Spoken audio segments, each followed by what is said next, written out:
no one can stop it. Walking in the shadows, always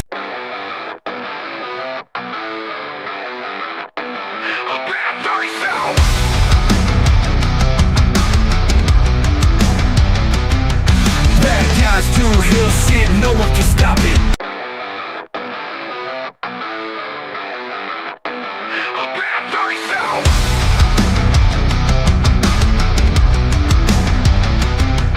Bad guys do hill shit, no one can stop it. Walking in the shadows, always on the profit. Fast cars, big dreams, living on the edge. Haters talking trash, but we ain't even faced. Just the rebels with the cars, breaking all the rules. Bosses in the game, always playing it cool. Living fast, we ain't slowing down. Always ready to turn heads around. Hill Shit Podcast, where the bad boys reign. Never following the norm, always causing pain. What in this city, ain't nobody in the way. We're the kings of the night, here to stay.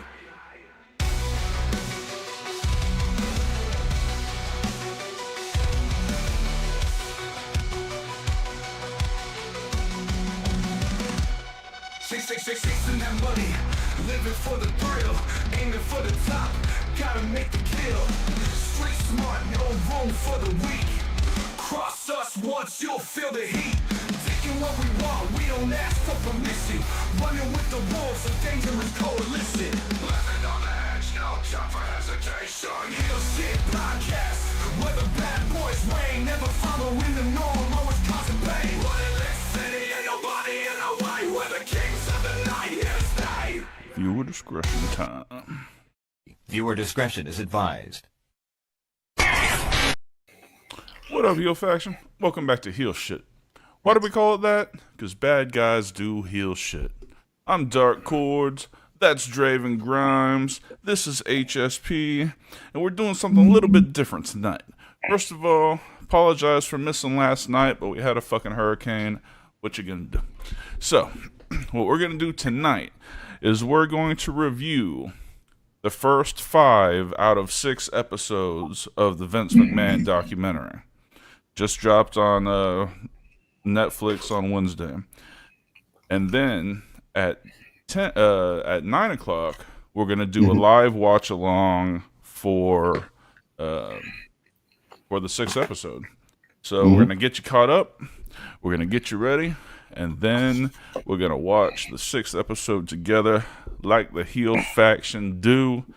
We'll be right back. Cool. Living fast, we ain't slowing down. Always ready to turn heads around. Hill Shit Podcast, where the bad boys reign. Never following the norm, always causing pain. How are you doing, my friend? Oh, yeah. This Diddy show just busted all in my mouth.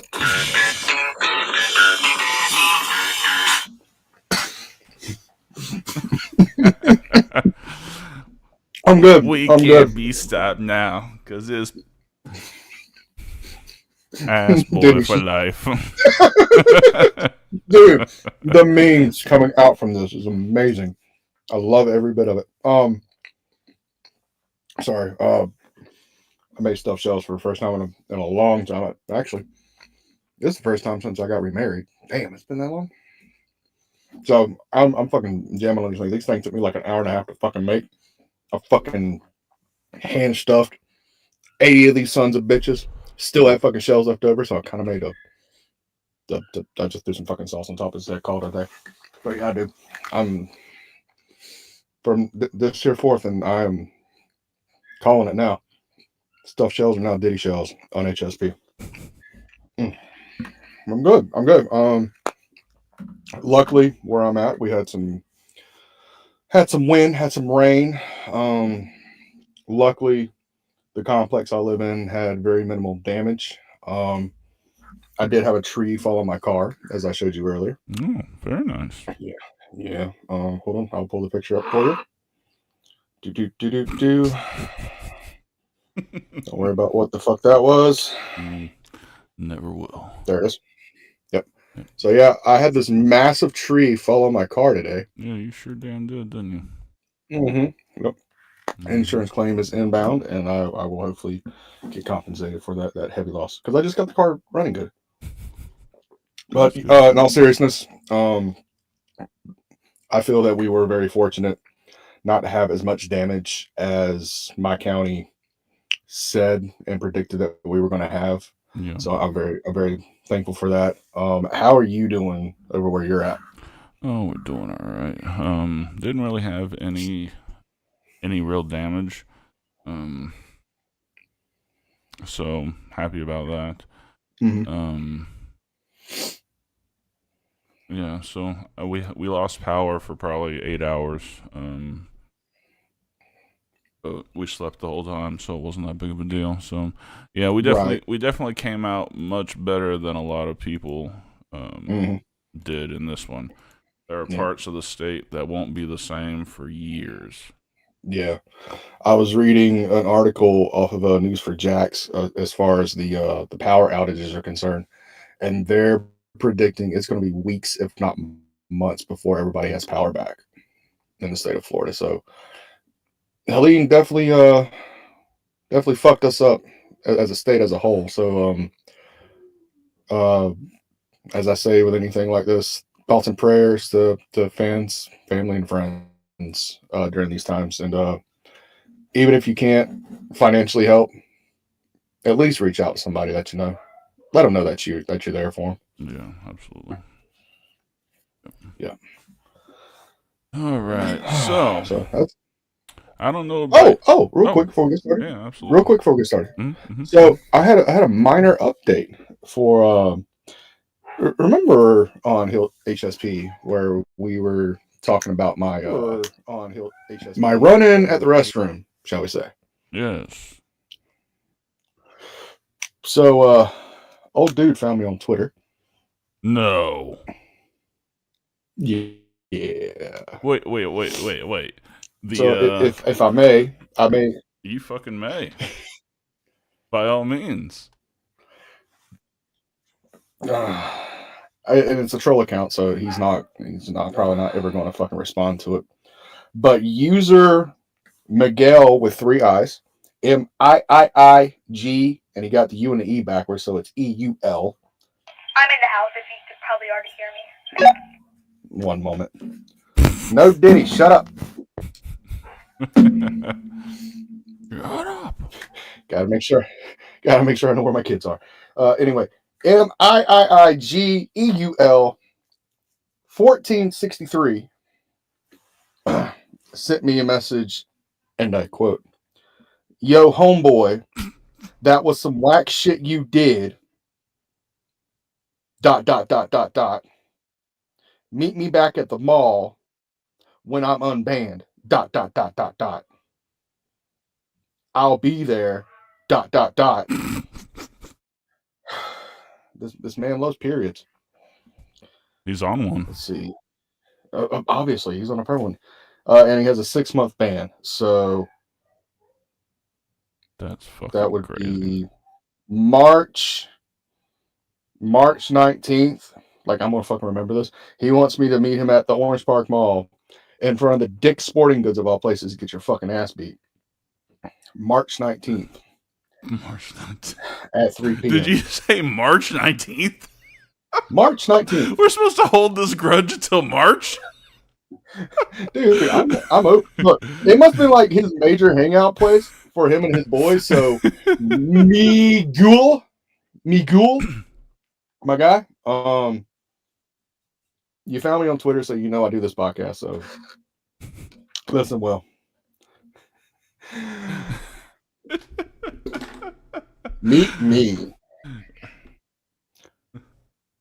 Meet me at the Waffle House in McClenny, Florida tonight. You understand?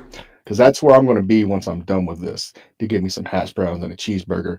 Because these Diddy shells, they ain't going to last long once the family gets here. So I'm going to need some more food after this is over. So meet me at the Waffle House tonight. Matter of fact, I'll give you time. Midnight. I'll be there at fucking midnight waiting on your ass. But you have until fucking 12:03 a.m. to fucking show up. Otherwise, I'm going the fuck home. Afterwards, don't fucking message me. Don't fucking find me. Don't fucking at me. And don't ... me anymore. Also, just let everybody know, apparently I had a 7-day ban at the mall. You did? Starting, I did. I had no Starting idea. from, I didn't either. I didn't fucking either. I got an email about it from Clay County, and they're like, your 7-day ban started retroactively at this date, which was last Saturday's date, and it ends this date, which is tomorrow's date. Which I was like, I wasn't going to go back to the mall for like another month and a half anyway. So Yeah, what are you, fucking teenager? You're not at the mall the goddamn time. Ooh, right, 7 days. I can't go to the food court. which I can kind of get. You know, there was hostility there. Both people need to be held accountable for what happened and shit like that. I guess it was one of those. Well, he's only over here once every blue moon, so you got a ban for a week. Whoop de doo. So yeah. So homie got a 6-month ban, and he's like, mark your calendars. It's like, save the date, motherfucker. Right? Save the date. Dude, you know what I'm going to be March 19th? No. Right here in this motherfucking chair. I guarantee you. That's where I'm going to be March 19th, in this motherfucking chair. Either doing something on the podcast or doing something wrestling-wise, because I have better things to do with my time and my life than deal with petty fuck boys. No cap. Or whatever the fuck the kids say. Riz That's what dog. kids say, right? Riz dog. What? Riz. Yeah. Riz. Yeah. Yes. Riz. Yeah. What, Yeah. Yeah. I don't fucking know. I'm too old for this shit. I don't know. Okay. Sigma's big right now. That's all I know. I don't know. What the fuck is Sigma? I don't know, man. Ask my See, kid. when I need Minor to come in here, I she's know what nowhere Sigma near. is, but they're using Actually- it all weird. Sigma is like, Wait. I got a Riz kid. Hey, Riz kid, come to my office. Sigma is like someone alone. It's like a lone wolf as opposed to like an alpha or a follower. It's like the lone wolf. Is a So I'm a black sheep. Hey, real quick, you're live on Talking Shit. Please swallow before you talk. With y'all's language, with your Riz and your no cap and whatever the fuck else y'all say, what the fuck does Sigma mean? And ask her Honestly- what Ohio is. Gives you brain No, rot. this is the boy. Gives you brain rot, Sigma is brain rot. basically. Mm, Okay, and what's Ohio? Oh, what Ohio's giving? yes. Yeah, what the fuck is that? What is that? It basically gives you brain rot too. Okay, so both of them are just terms for brain rot. Thank you. You may go now. I don't want your dog in here. Ow. Bye bye. Thank you. Have a good night. Jesus, I should have called Minor. Then I asked a fucking 10-year-old that's never been on a podcast before. Yes, he's just sitting there like, I'm like, fuck. You see it on his face as soon as I said it. So okay, Sigma and Ohio both mean brain rot apparently from my 10-year-old. So if you get Minor coming in, Minor is like the Dude, host shoot her. of a spelling bee. She can Dude, tell text you her. the word, its spelling, its area of origin, the root.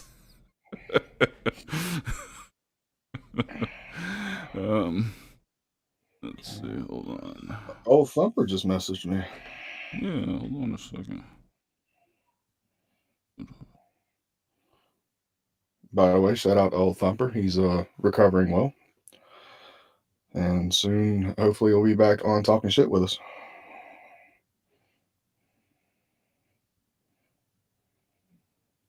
When you coming back?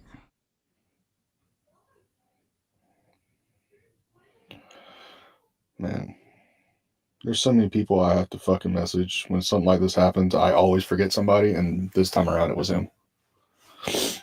So, Thump, if you're watching this, I apologize. When you listen to this, I apologize. Yep. I'm sorry. All right, so let's start this documentary review. So, from a broad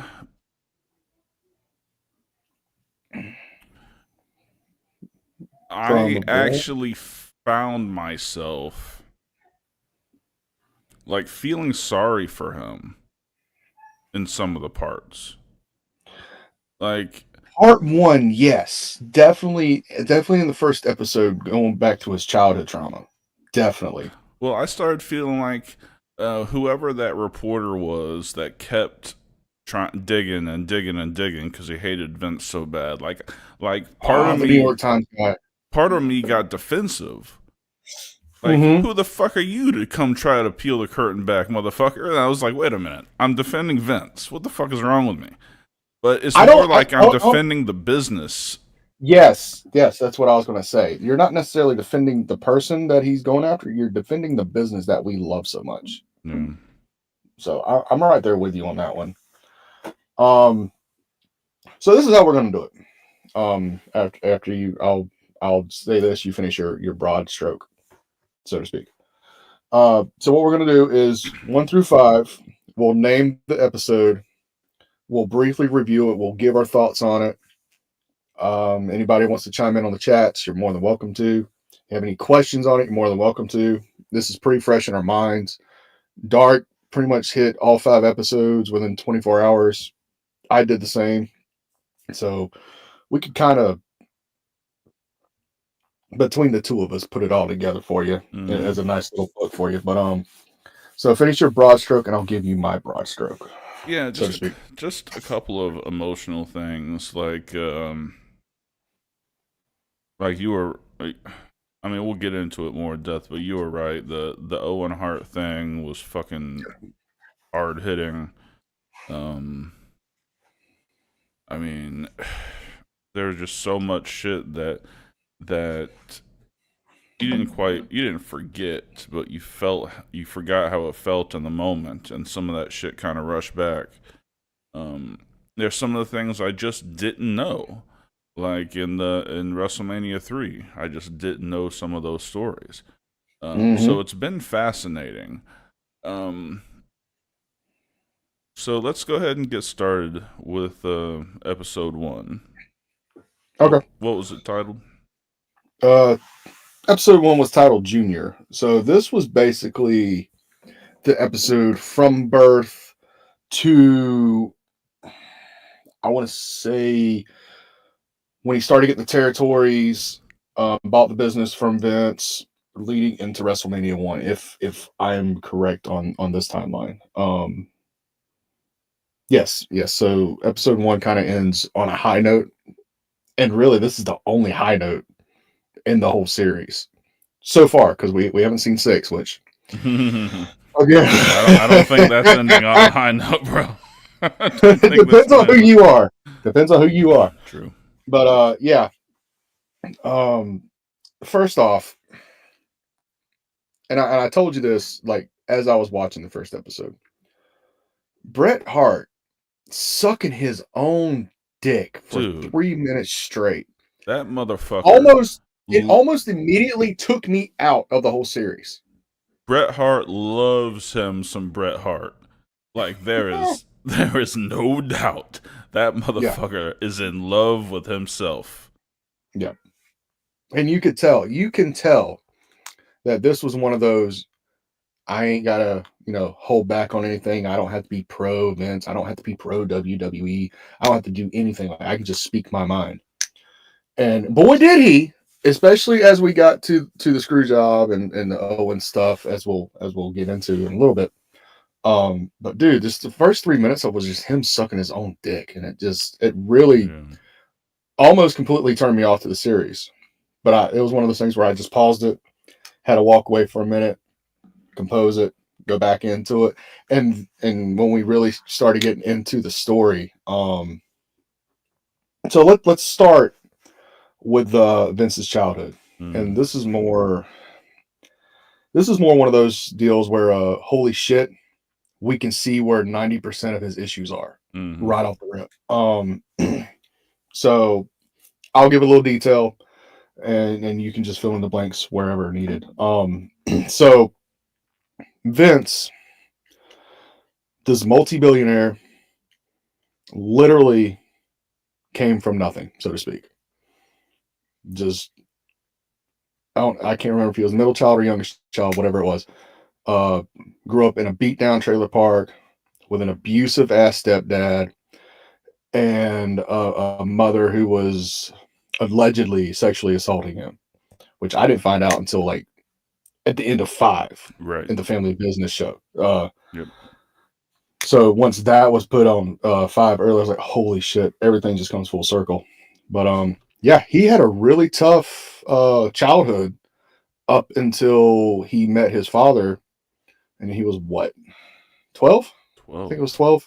12, 12, 13, around that age, which by that time, the damage was already done from the stepfather. The damage was already done from his mother. And he had this fucking mindset. So starting there, give us your thoughts on this particular situation. Well, I've always, um, I look at these things. I try to be kind of scientific about it, and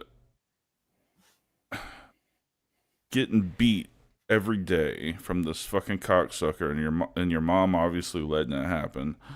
Mm-hmm. Not knowing that your dad even existed until you're 12. Yes. Like his childhood it created a sociopath. Oh, 100%. The if you're wondering, the you know 10,000-foot view of psychopath versus sociopath is psychopaths are born that way, sociopaths are created. Very similar in their dispositions once they become that. Yes. But yeah, no, it created the sociopath that he became. As I'm sure you're going to get into,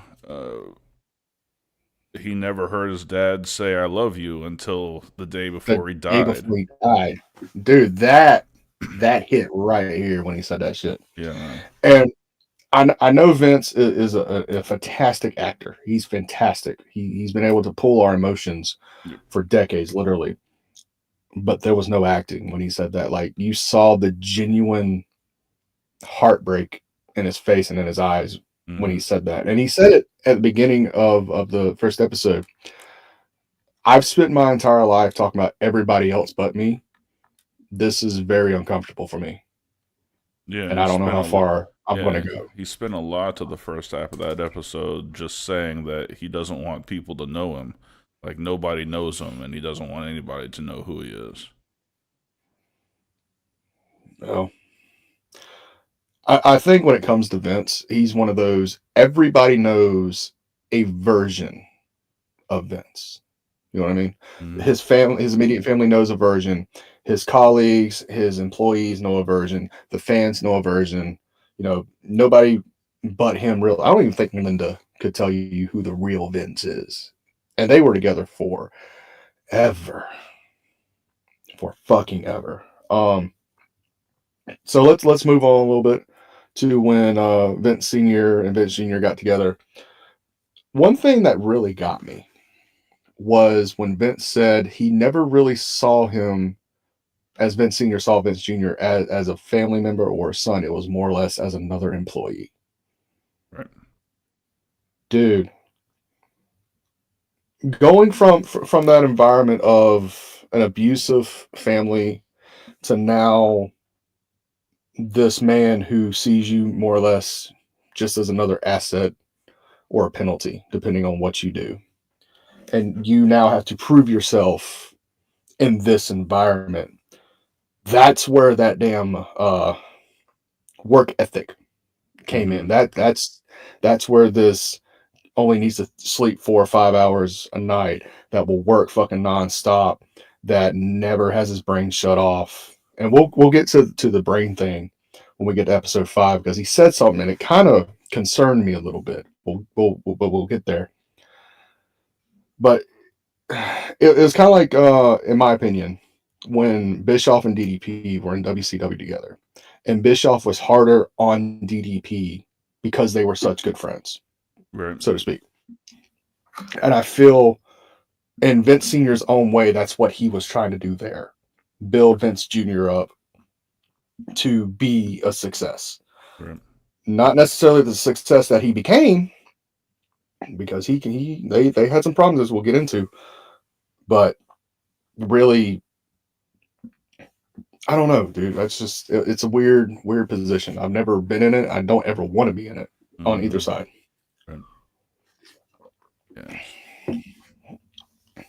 All right. So as the So episode goes on, talk to us about the crazy deal he had to do to buy the company. okay, so as the years progress, Vince started absorbing all this knowledge from his dad. You know, how to run the territory, who to talk to, shit like that. And it finally got to a point where Vince Sr. was ready to settle down, you know, kind of get that weight off his shoulders. And he was wanting to sell it. Well, I didn't know this, but Gorilla Monsoon was the front runner to buy the then WWWF Mm-hmm. from Vince Sr.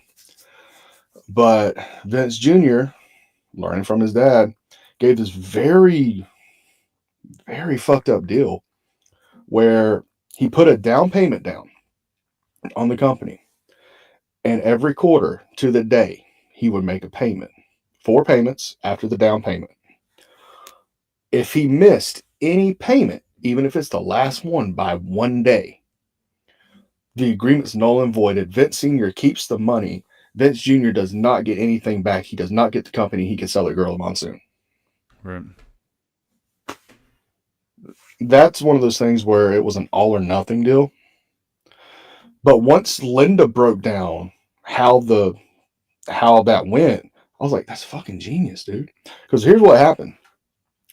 The only money Vince ever actually took out was the down payment part. Mm-hmm. The individual payments thereafter, the 4 payments, they all came from the shows that he was running. Right. So it was no more out of his fucking pocket. What he was doing is he was upscaling shit and downscaling shit to where he can make a profit a little bit more every show. And the profit he set aside for himself. Mm-hmm. But the money from the shows he put into the next quarterly payment. So it was one of those Ben, Robin, Paul the payback, you know, that kind of deal. Right. Very fucking ingenious. I was very intrigued by that. I really want some more detail on that. Unfortunately, I don't think I ever will. Yeah. But that alone was ingenious. And then we'll go ahead and move a little bit along, and you can talk about this as we finish up this next section. Vince Jr. and Vince Sr., once Vince Jr. took over the business, started buying out the territories. And him and his dad just fucking clashed on it. Because Vince Sr., being the old school guy, you work within your fucking means. You don't step on anybody's fucking toes. Whereas Vince Jr. was like, no, I want to run this. I want to run all of this.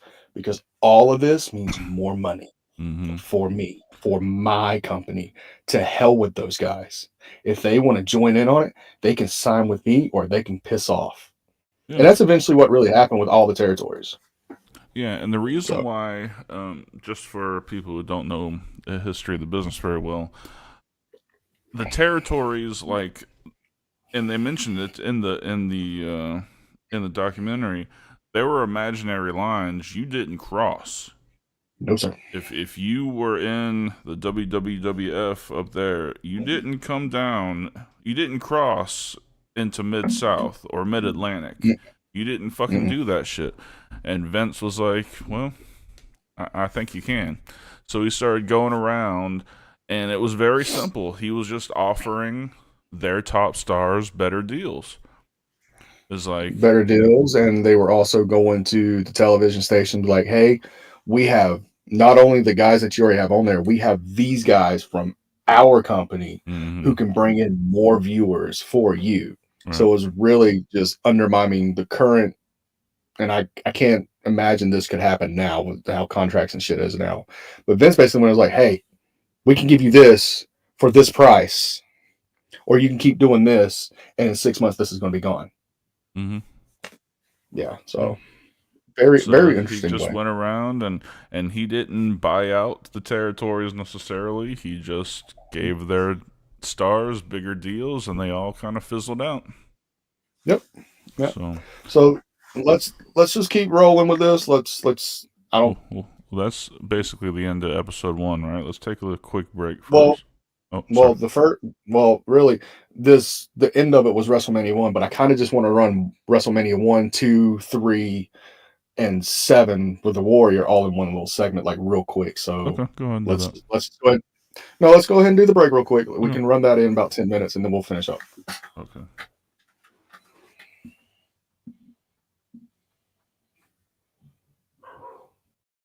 Havoc Energy Drink is the energy drink for gamers and streamers by gamers and streamers. Not only does it have the B vitamins and caffeine that you're used to in your energy drinks, but it also has a healthy dose of creatine for mental acuity to help you win that next game or focus through that next stream. Go to tryhavocenergy.com, use the code HSP10 at checkout for 10% off your order. Again, that's tryhavocenergy.com, enter the code HSP10 at checkout for 10% off your order. And Amazon Music Unlimited, if you use the link in the description, you can get your first 4 months free of your Amazon Music Unlimited subscription. $9.99 after that, you can cancel anytime. You're like, hey Dark, what if I'm not a Prime member? That's cool. You'll still get your first 3 months free. Prime members get 4 months. Whatever hell's wrong with you people who don't have Prime, you still get 3 months of free Amazon Music Unlimited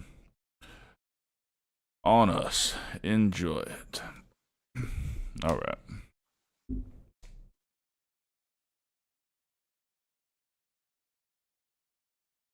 Hold on a second. I don't hear you. There. My bad. I muted for that stuff. Like I was saying, who doesn't have Prime these days? And I'm not talking about the shitty Logan Paul bullshit drink. I'm talking about Amazon. Like, Yeah, seriously. I don't know. that's like electricity in your house at this point. Yeah. Like a cell I'm phone. not gonna, yeah. Like, we had Prime for like 2 years before I realized you can do Amazon Prime Video and had all those free fucking movies and shit. I was like, you son of a bitch. I'm old. I'm tired, and I work with Darky Poo. Mm-hmm. Yeah. All right. So let's Hazardous get this working on. conditions. No, say the least. So let's move this along fairly quickly. We only got 30 minutes to cover the rest of it. So let's cover WrestleMania 1, 2, 3, and 7 because they skipped 5 and 6. 4, 5, and 6, really. So WrestleMania 1 was one of those things where Cyndi Lauper and Lou Albano met on Cyndi Lauper's music videos, became one thing to another. Then they got Mr. T into it. They got a couple other celebrities into it. And it was one of those deals where it was an all or nothing kind of deal for Vince and Linda. It wasn't told on this particular show, but I did listen to another interview that Linda McMahon did years ago, back when she was still the COO or whatever. And she said, and I quote, WrestleMania 1 was an all or nothing for us. If we even went into the negative a bit, there would have been no more WWF the next day. WrestleMania 1, we literally broke even down to the dollar. Holy shit. Yes.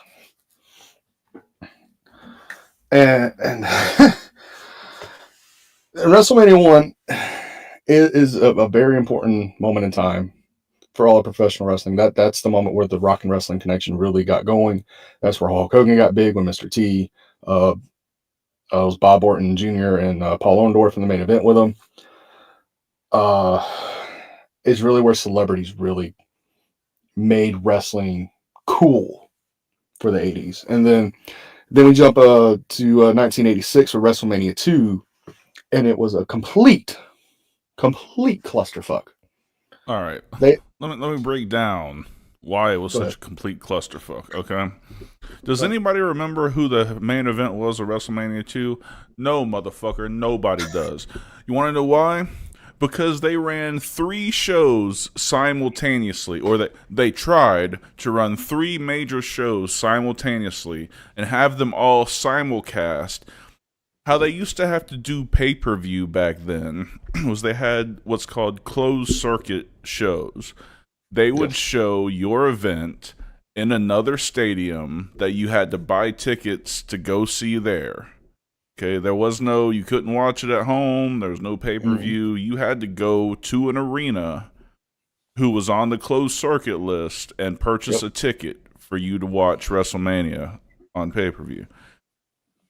And they tried on a shaky at best pay-per-view system at the time Yes. to simulcast from 3 cities at the same time, and it was a cluster fuck. Yeah. There's a reason you don't remember WrestleMania 2. Dude, I literally went back and like looked up WrestleMania 2's card, and I cannot tell you what it is right now. And that was 4 hours ago that I did that. I think Hogan was in a cage match in one of them. I don't remember. Whatever. Dude, Hogan don't even remember who he worked. He was trying to figure it out as he was doing the interview on this fucking show, and he could not remember it. So that should tell you something. Mm-hmm. So we go from the clusterfuck of WrestleMania 2 to the build-up of WrestleMania 3 with Hogan needing somebody to really kind of give him that rub, to pass that torch on, and there was really nobody make better. Him the Superman, Yes, it was all about the WWF at the time was all about superheroes. He was the guy.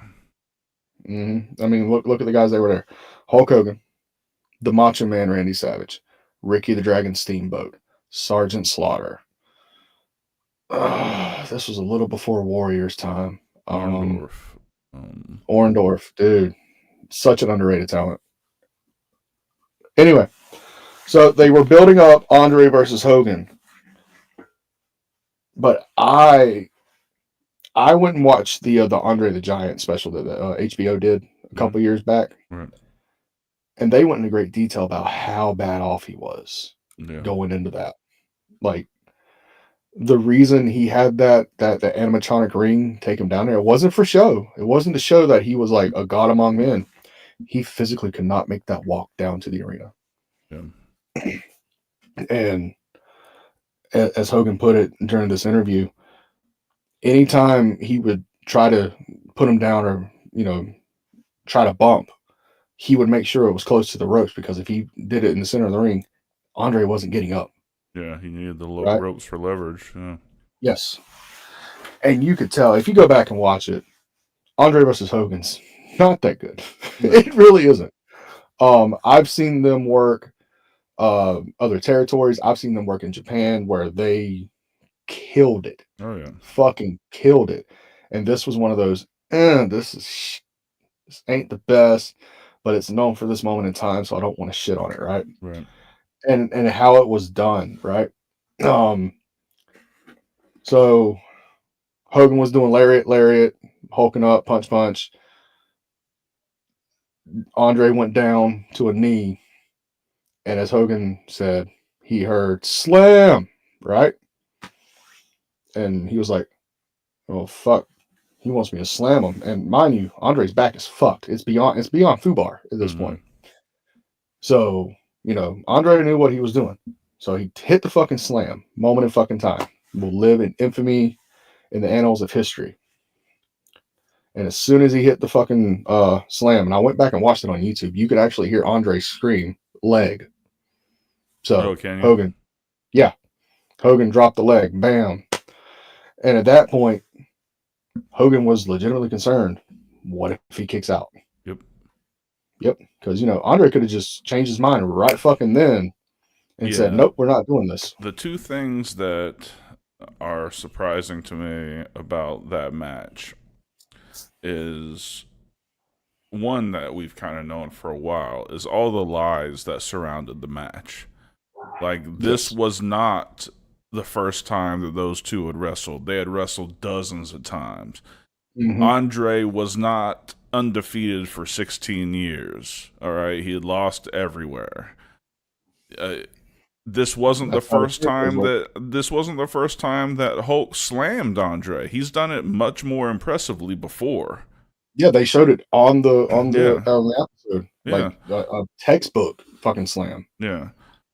So that was when I learned all of that, it kind of irritated me. But when I learned it earlier in life, like I learned some of that already. But the crazy thing was, Up until that 3 count, even Hogan had no idea who was going to go over in that match.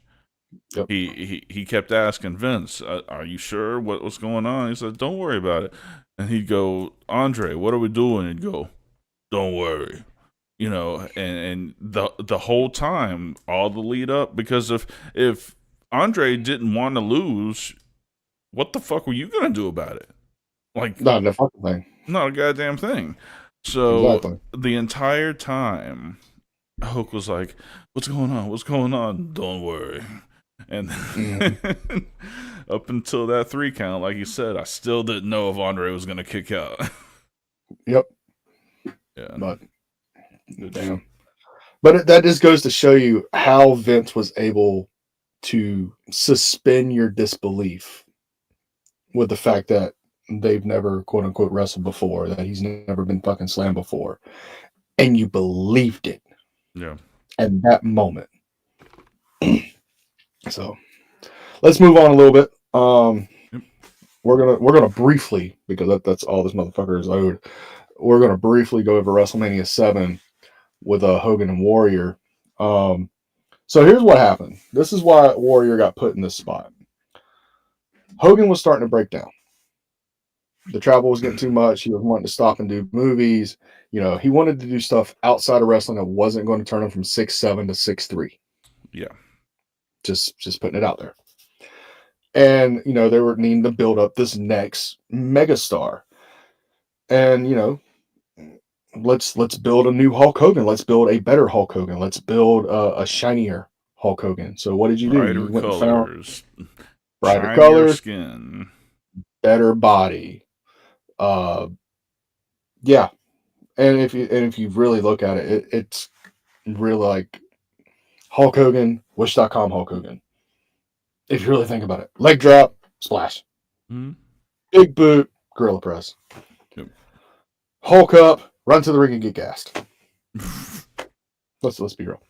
So yeah, and they openly admitted that the Warrior experiment did not go anywhere near the way they wanted to do. I think Bruce Pritchard said within 3 months of him winning the title, we knew we fucked up. Mm-hmm.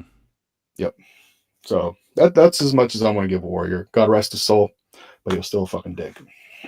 Yeah. And he never wanted to get better, and he never No. did. He was garbage. No. He was garbage before WWE. Dude, he was garbage day one of the Blade Runners. Let's Yeah. be real. Oh, he was. He was. Yeah. So, right. Tally fourth. Tally fourth, we're going to skip a little bit here because there was a lot of like filler in this episode Yeah. to lead up to the steroid trial and all that shit. They filled in on Hogan leaving Vince, Hogan getting with Ted, and this shit. You know, Hogan said he'd never run against me, and then 2 months later, he's over. I think I lost you. Draven.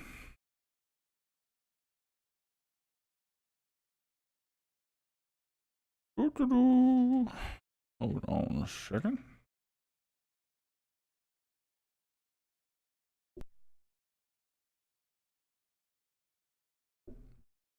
Sorry, folks, we're live. Shit happens.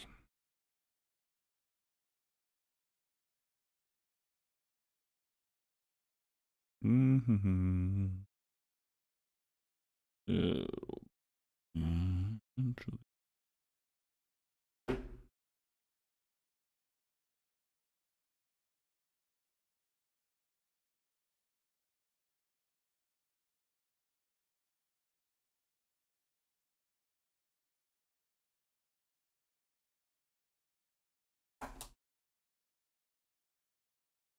Mm-hmm. Well, I don't know what's going on. Hopefully his power didn't pop off. Alright, so I'll pick up. So the origination of the steroid trial actually had really nothing to do with Vince McMahon or the WWE. The original federal suit was just against the doctor. They had it happens in MMA still. I don't know if it still happens in pro wrestling, but every athletic commission used to assign you a doctor to be there for emergencies that happen, to the competitors in whatever sport. Oh, there's Ruben. Just lost all the internet, so hopefully they'll be back soon. And when we switch over to doing the live stream, we'll switch back over. Okay, so what I was saying was just to kind of fill the time. The beginnings of the steroid trial really didn't have anything to do with WWE or Vince.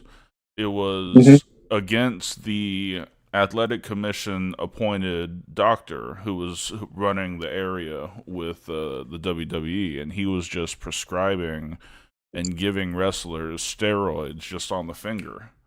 Correct.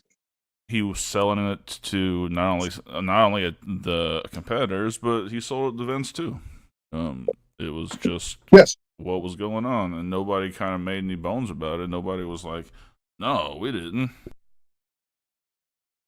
Yeah, no, at this point, everybody knew they did it. The only one that was still halfway denying it was Hogan, and he was like, "Well, at the time, it didn't make sense for me to say that stuff." When he went on to Arsenio Hall. So, anyway, we've covered the trial before. Plenty of other people have. We're not going to waste too much time on this. So let's kind of just skip past that. Let's start getting into what was the episode? See if I can pull it up real quick.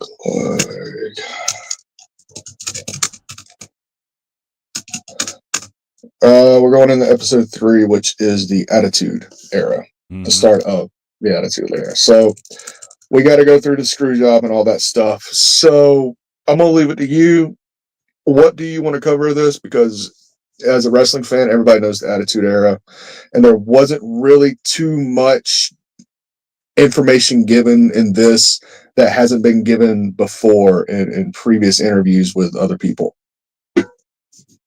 Yeah, I agree. We don't need to spend really much time on the Attitude Era. The big thing, the screw job, which I think was a horrible thing to have happened, even though I'm not a Brett guy. But I can still kind of understand everybody's position. I can understand Brett's position on it, and I can understand Vince's position on it. Yeah. Let's see. They did a little bit to the Monday Night Wars. Everything everybody's already heard before, so we can just move forward. Biggest thing ever was Stone Cold versus Mr. McMahon. It sealed the deal for the Monday Night Wars for him. Yada yada yada. Yep. The one thing I do want to speak on from the Attitude Era episode is up till now, because I haven't seen 6 yet, the most emotional thing I got into. Real quick before we get into that, can you go ahead and do Castile real quick? I'm going to switch back over real quick. Yep. Okay. Right, we will be right back.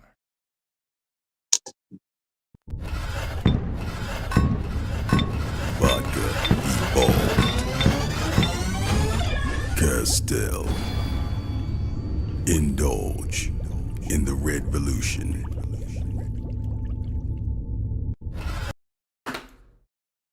Oh, hold up. You're in the wrong spot. Hold up. Wait a minute. No, I'll just point over here now instead of over here. All right. You're back. You're back Awesome. where you're supposed to be. Yeah. So, again, we're getting through hurricane damage. There's still people on my street that has no power. So, we're all having to deal with this shit. Mm-hmm. All right. So,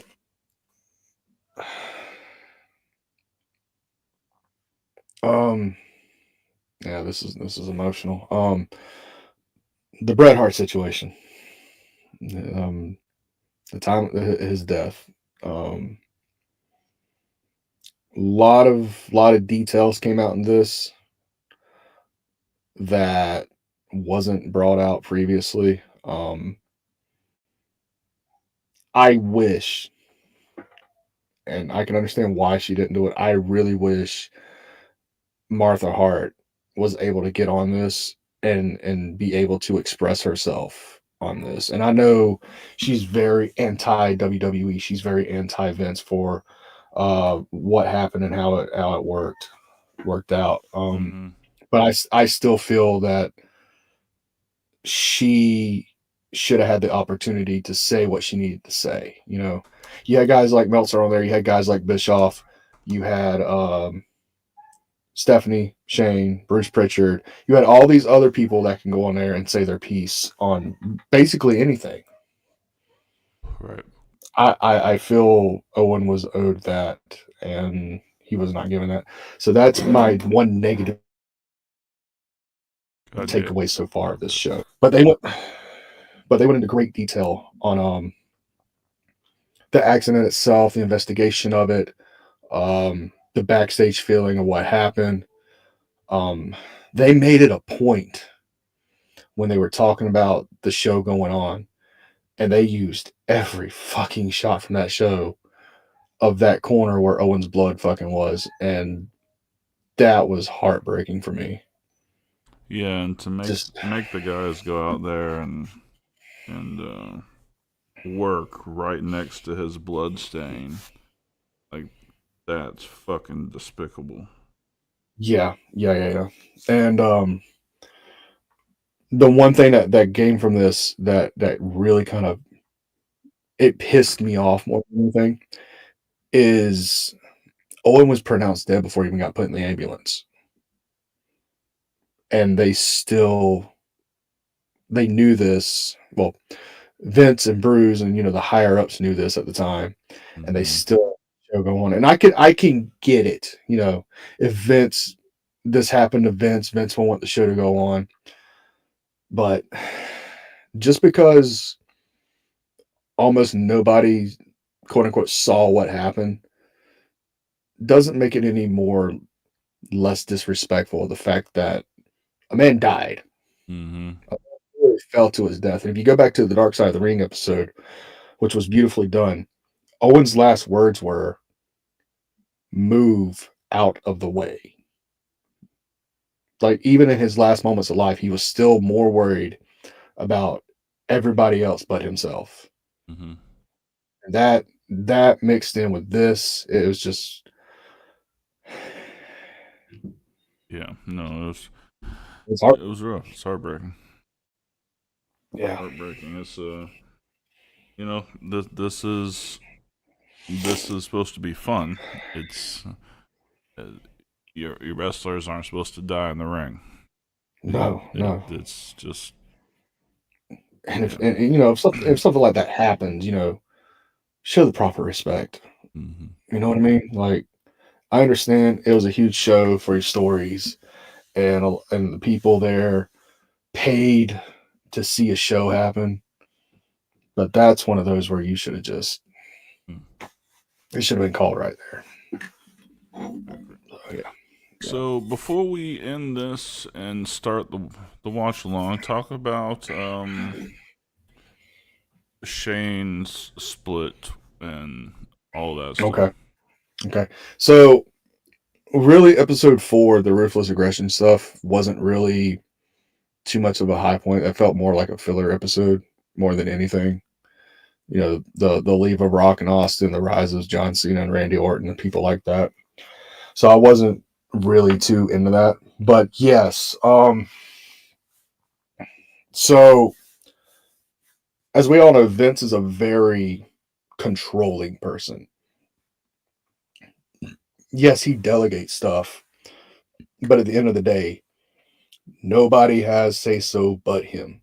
Mm-hmm. Even the ones he delegates to has to bring the shit to him for him to approve or disapprove, right? Mm-hmm. So in 2009, Shane very abruptly left the company, which was really a shocker, right? Yeah. And it finally came to light what happened, and it makes total sense. It makes total sense being the fucking sociopath that Vince is, right? Mm-hmm. So here's what happened. In 2009, the UFC wasn't doing very good Yeah. as far as being profitable. Yes, it had its niche audience, but it was nowhere near as mainstream as it is now. Mm-hmm. I would dare say TNA at the time was more popular than the UFC. Oh yeah, absolutely. Yeah, and that was The the start of UFC Hogan. didn't have TV at the time, I don't think. They had Spike, Okay. but so did TNA. Right. And the only thing they really did for Spike TV was the Ultimate Fighter, the contest show. They didn't really show a lot of fight nights and stuff like that, unless it was a special Mm. or something like that. So like they were still primarily working off of their pay-per-views, Yeah. which they only ran once a month, and they built it up with a UFC website, and I guess they were starting to dab into YouTube and stuff because that was still fairly young. Mm-hmm. But at the time, the owners of UFC were ready to sell, and Shane wanted to take that venture, but Shane wanted to take that venture with company money. As a company, he didn't want to do it solo, right? So he took it to Vince.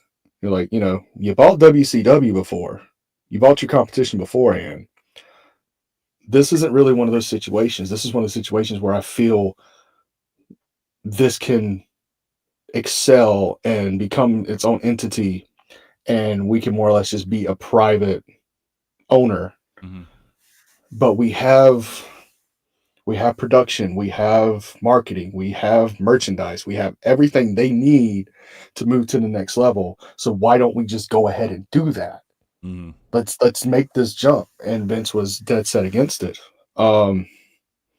Vince saw UFC as and it's fucked up as coming from Vince, barbaric. Right. Whereas UFC was more sport oriented, WWE was entertainment. Mm-hmm. And he was thinking more along the lines of, what happens if your fighter gets hurt? What happens if your fighter, gets concussed or decides to quit? You don't have anybody in the wings ready to take that spot.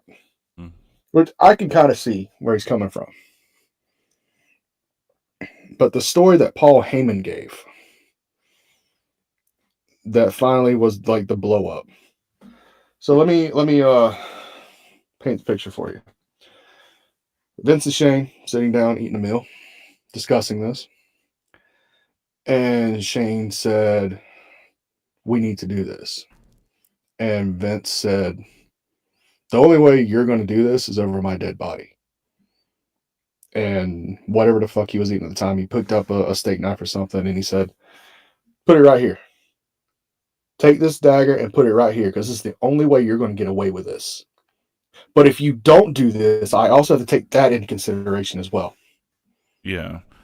He literally was like, you got to kill me to get what you want, but if you don't kill me, I'm going to think you're a pussy and you can't handle business anyway. Yes.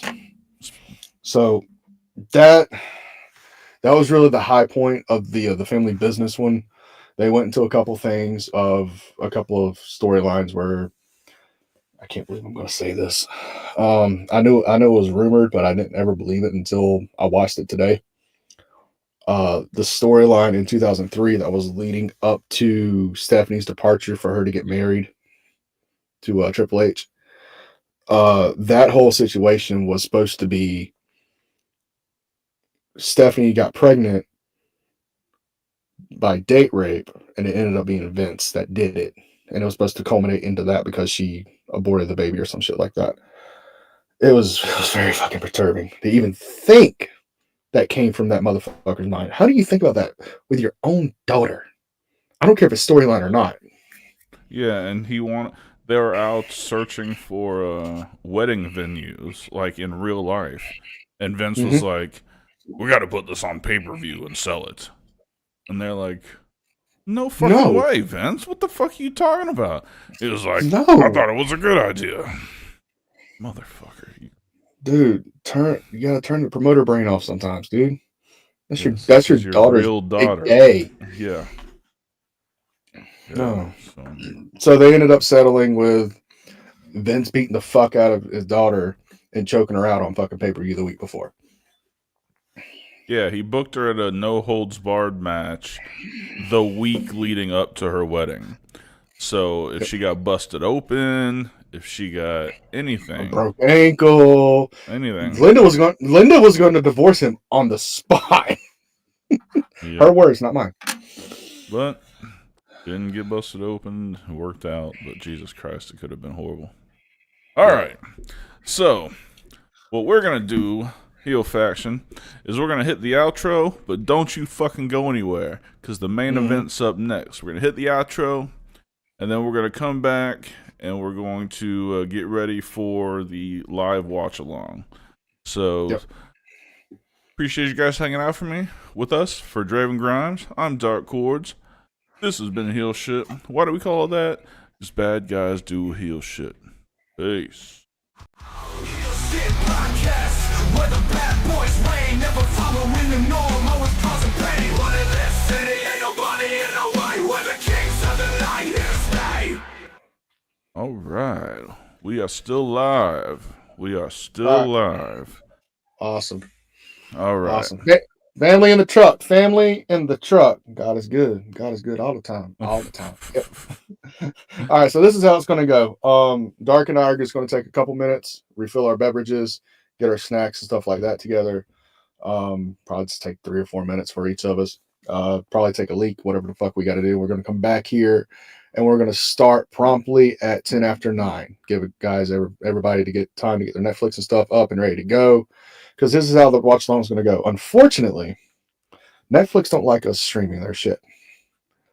So what we're going to do is we're going to get everybody together, get their laptops up and whatever you're going to watch it on. We'll get it up.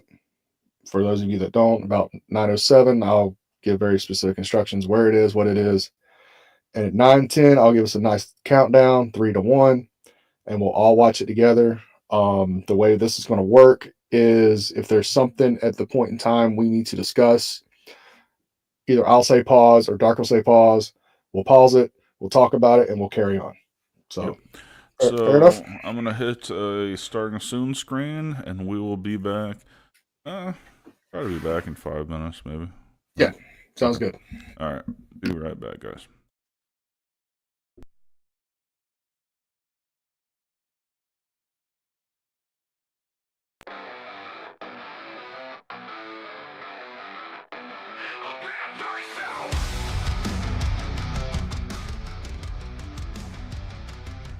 Bad guys do heel shit, no one can stop it. Walking in the shadows, always on the profit. Fast cars, big dreams, living on the edge. Haters talking trash, but we ain't even faced. Just some rebels with the cars, breaking all the rules.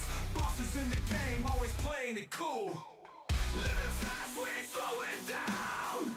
Always ready to turn heads around. Heel Shit Podcast, where the bad boys reign, never following the norm, always causing pain. But in this city ain't nobody in the way, where the kings of the night here stay.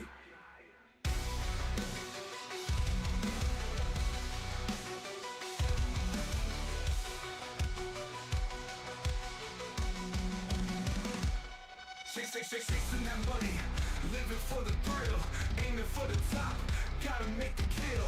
Street smart, no room for the weak. Cross us once, you'll feel the heat. Taking what we want, we don't ask for permission. Running with the wolves, a dangerous coalition. Living on the edge, no time for hesitation. Heel Shit Podcast, where the bad boys reign, never following the norm, always causing pain. But in this city ain't nobody in the way, where the kings of the night here stay.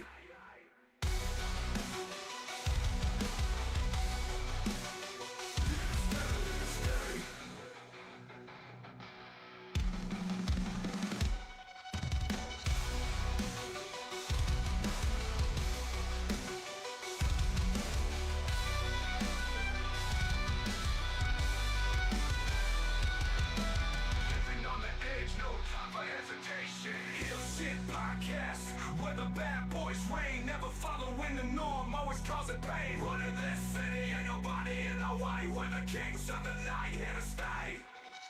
Hill Shit Podcast, where the bad boys reign, never following the norm, always causing pain. Running this city, ain't nobody in the way. We're the kings of the night, here to stay.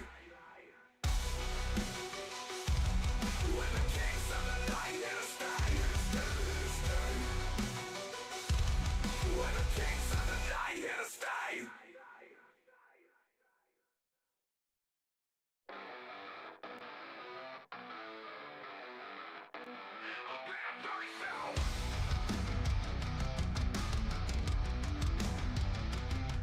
Bad guys do hill shit, no one can stop it.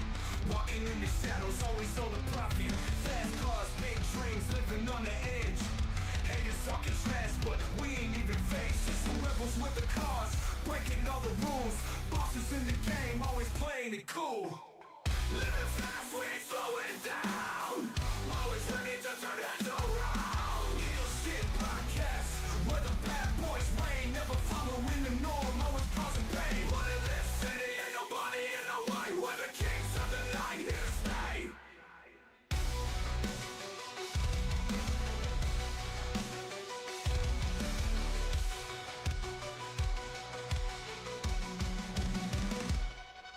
Chasing that money, living for the thrill, aiming for the top, gotta make the kill. Street smart, no room for the weak. Cross us once, you'll feel the heat. Taking what we want, we don't ask for permission. Running with the wolves, a dangerous coalition. Living on the edge, no time for hesitation. Hill Shit Podcast, where the bad boys reign, never following the norm, always causing pain. What in this city, ain't nobody in the way. We're the kings of the night, here to stay.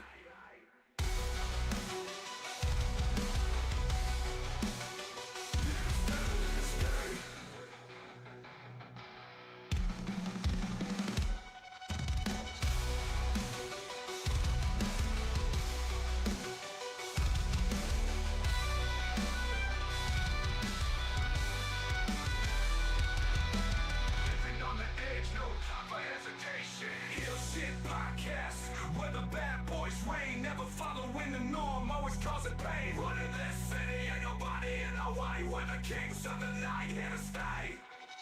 Hill Shit Podcast, where the bad boys reign, never following the norm, always causing pain. Running this city, ain't nobody in the way. We're the kings of the night, here to stay. We're the kings of the night, here to stay. We're the kings of the night, here to stay.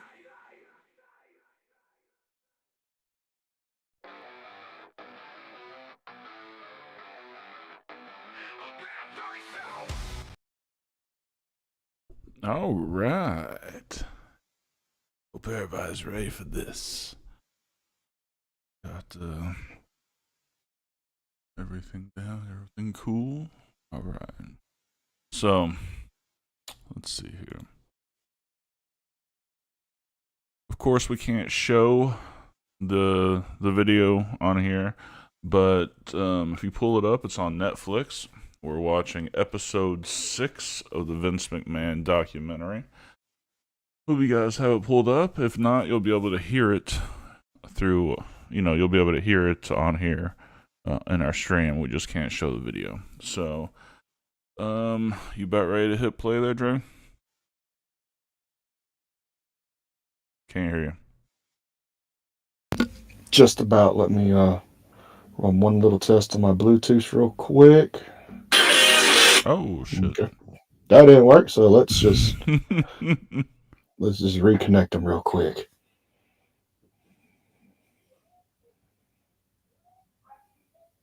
How about now? Okay, so that's not going to work. So I'm just going to watch this at mute on my end and just listen through it on the page. Oh. Because apparently my shit wants to be stupid tonight. All right. So, all right, guys, if you want to watch along with us, I'll give you a 10 countdown. 10, 9, 8, 7, 6, 5, 4, 3, 2, 1, play. Episode 6, The Finish. I have, it's not two different brains. I have like computers in my head. And sometimes they work against me. I have one computer talking to you right now, and there's another one going on with me thinking something completely different. And then there's a third one sometimes. If I wanted to tap into it, I could. And so it's difficult for me sometimes to pay attention to things. And it's bothered me through the years because all I wanted to be was just normal. I wanted to fit in.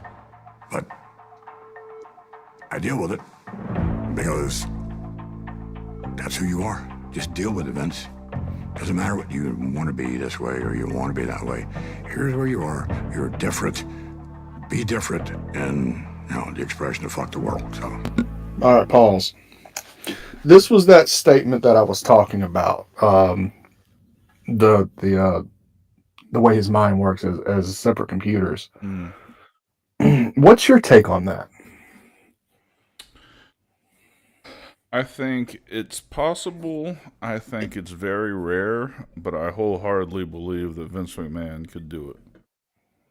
There's no other explanation for a man who's lived as long as he has and doesn't get more than 2 hours sleep a night. There's no other explanation for how you can work from the moment your feet hit the ground at 4 a.m. until 1 or 2 a.m. the next morning and not just fucking lose it. Right. There's something different about that man. And yeah, I think if it's a real thing, he has it. Yeah, this is that thing, as I said when we was talking about his early childhood, that he said that kind of perturbed me because I've listened to some interviews since I was working in a mental institution. I've had the sometimes pleasure, sometimes displeasure of going back and listening to their cataloged interviews, and I will say I've listened to a lot of sociopaths. I've listened to a lot of psychopaths. But this is the first time it's ever been explained in this way. And for me to sit back and go, that is legitimately worrying me, that's saying something. So I just wanted to get your take on that real quick. We'll go ahead and continue on and just say pause if you got something you want to say. All right.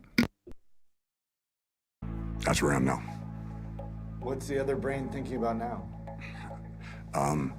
Something having a lot of fun, and it's involving sex. Yeah, that seemed to be his preferred pastime when he got a break. It's like that computer's always watching porn in the back of his mind. He's like, I gotta get it done. I gotta get it done. Yep.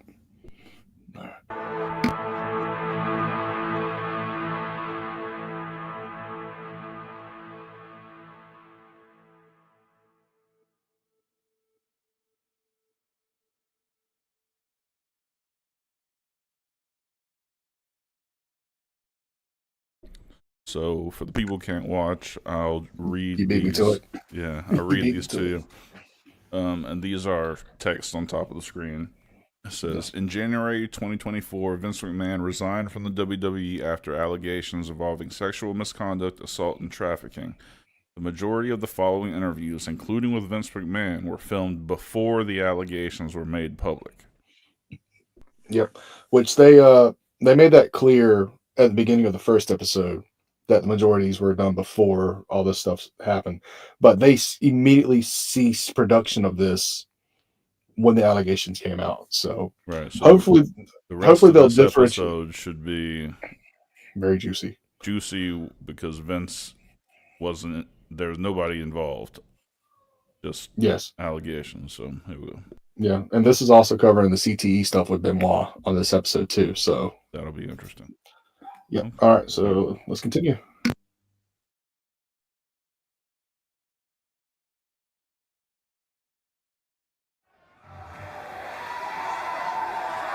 WrestleMania. Every year, shut up! Coming out of the Attitude Era and into the 2000s, Vince McMahon was still a hugely important on-screen character for the company. But without Austin, they were always in search of something for him to do. And now it is time for the Battle of the Billionaires hair versus hair match. Money, money, money, money. Here comes the money man. Look at that man right there, Donald Trump. So many celebrities come into our business and just have a blast. And Donald was one of them. Donald had always been a fan.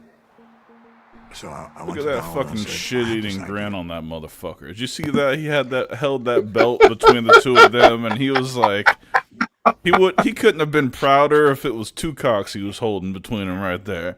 He was like, Dude, holy shit! I was gonna let this get to the end of the section of Donald Trump before I let you get on this. But dude, how appropriate is the fucking theme song he used? I forgot about that. Yeah, man. Money, money, money. Oh, all right, let's continue. Fuck. What if we each have a wrestler that represents us at WrestleMania? And if Donald Trump loses, then I shave his head. Of course, if I lose, same thing. The Donald Trump-Vince McMahon Battle of the Billionaires feud, it was the biggest pay-per-view audience in the history of pro wrestling pay-per-view. It was a giant, giant attraction. Hey, look at this! Donald Trump! Donald Trump! Donald Trump! Taking down Mr. McMahon! Oh, my God! I was entertained by Trump when he was on the show. Come on up here.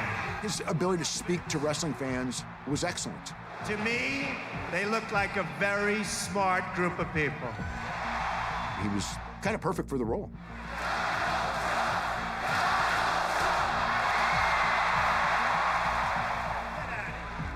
In truth, Donald Trump's sensibility and public persona is much closer to that of a wrestler than to a statesman. Oh, yeah. Throw him the hell out of here. I'd like to punch him in the face, I'll tell you.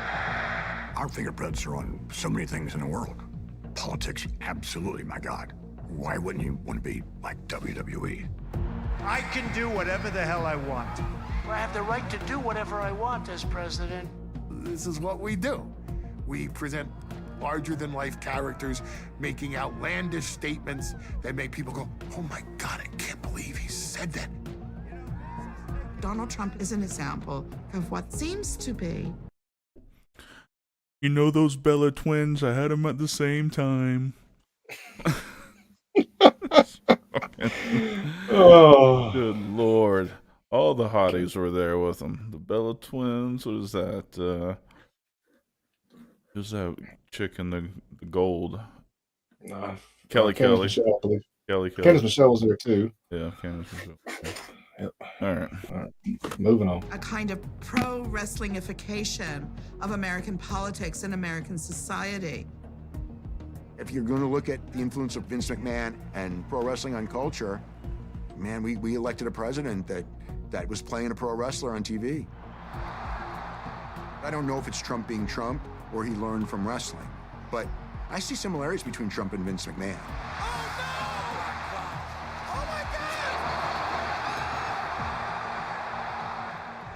Mr. McMahon, he is the best WWE personality ever.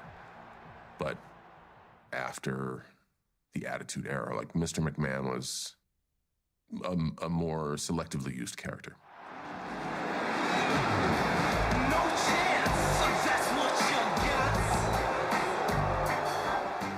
During the Ruthless Aggression era, we were always trying to pitch Vince to have a midlife crisis and become crazy or something like that. But Vince wanted to go another way, which is like, well, what if someone kills me? I'm like, okay. So he cut a very cryptic, weird, un-Mr. McMahon-like promo in the ring. Thank you. Something not right. And then made this long walk backstage, passing all the talents, and then got into his limo, paused. Vince is very big on pauses for dramatic effect. And then the limo explodes. The edit was perfect. All right, pause. And many individuals call. That Were edit you- was perfect. Holy shit. Dude, did you watch that live? Oh, yeah. When it happened? Dude, it fucked me up so bad. Right? That I legitimately went and got my grandmother out of bed. Like, I'm shaken up like I saw a damn ghost. She's like, what's wrong? I was like, I think I just saw a man die. Now, mind you, I was supposed to be in bed already, so I snuck back up to watch Raw. And this was one of those segments that ran long, so it was like 11:30-ish when this happened. And like, I went back and I told her about it, and she's like, "Oh no, it's wrestling, it's fake." And next morning, that shit's on fucking CNN. Right. Like, what the fuck? They swerved the entire planet with that one. That one was fucking phenomenal. Right? And I'm like, see? Fake, huh? Fucking fake. It's on CNN. They don't do that. Like, Jesus Christ. No, that was a great angle. The problem is, eventually the motherfucker popped back up on screen. Well, he kind of didn't have a choice in the matter. As I'm sure we're about to get into and why he had to come back.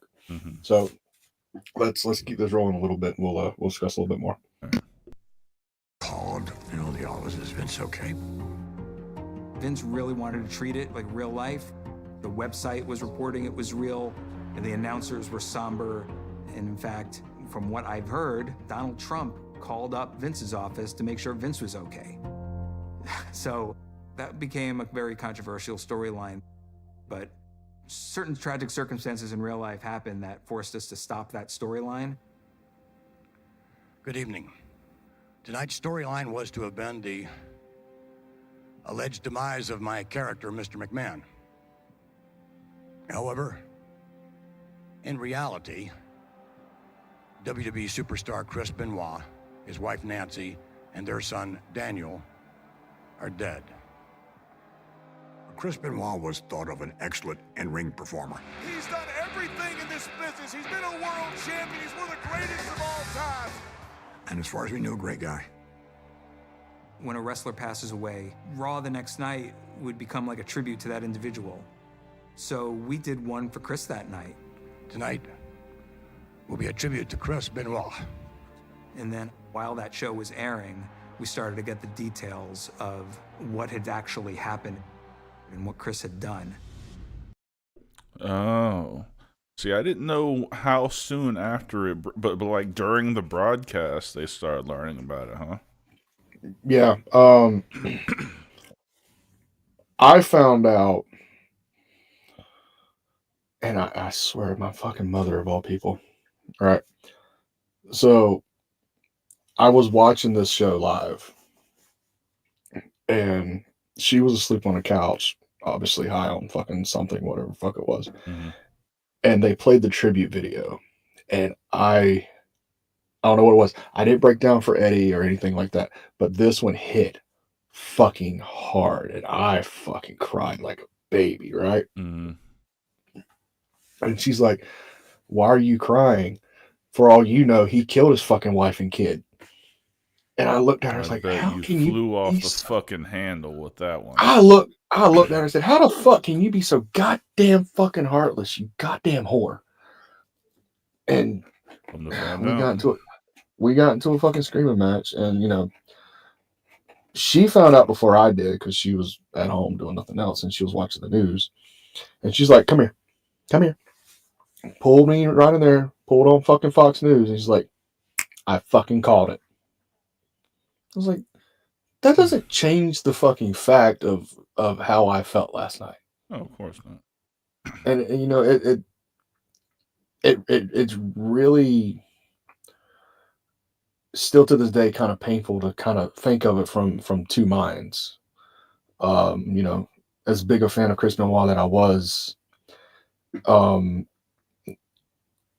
as the years progress, I've learned to separate the art from the artist. So I can do that now, but as a 17-year-old, like, this is everything to me.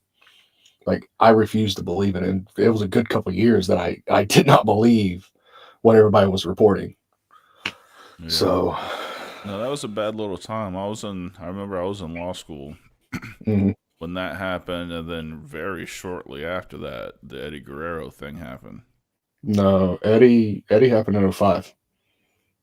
Benoit happened in 07. You had it backwards. Okay, backwards. Okay. But I was Yeah. in law school for both of them. Yeah. It was just like shocking as fuck because I had kind of fallen out of love with the industry. Like during that time, obviously I was studying a lot and doing it. I just didn't keep up with it at all.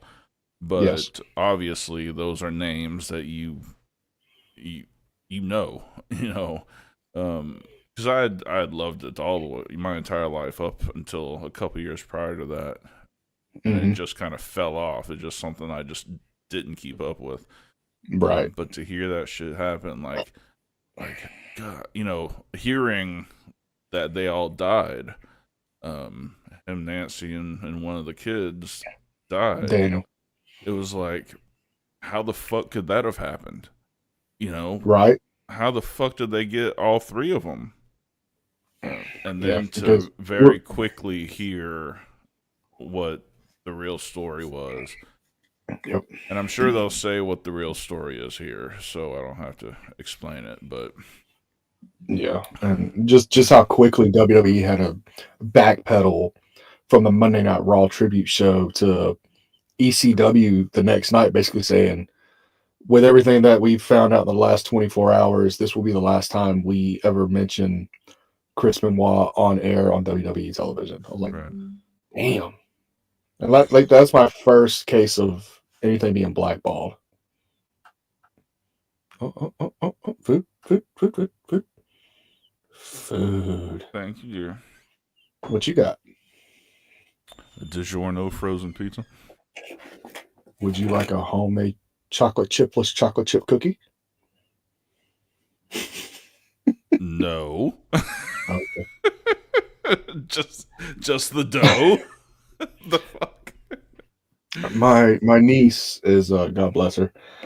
She's starting her own bakery thing at home. And she forgot chocolate chips. And she called me today and she was like, I baked all these cookies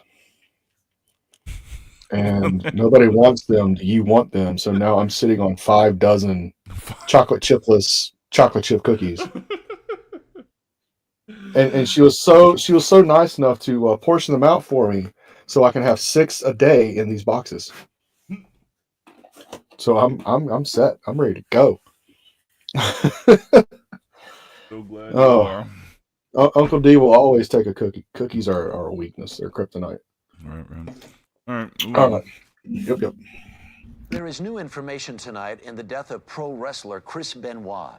Authorities in Georgia say it was no accident.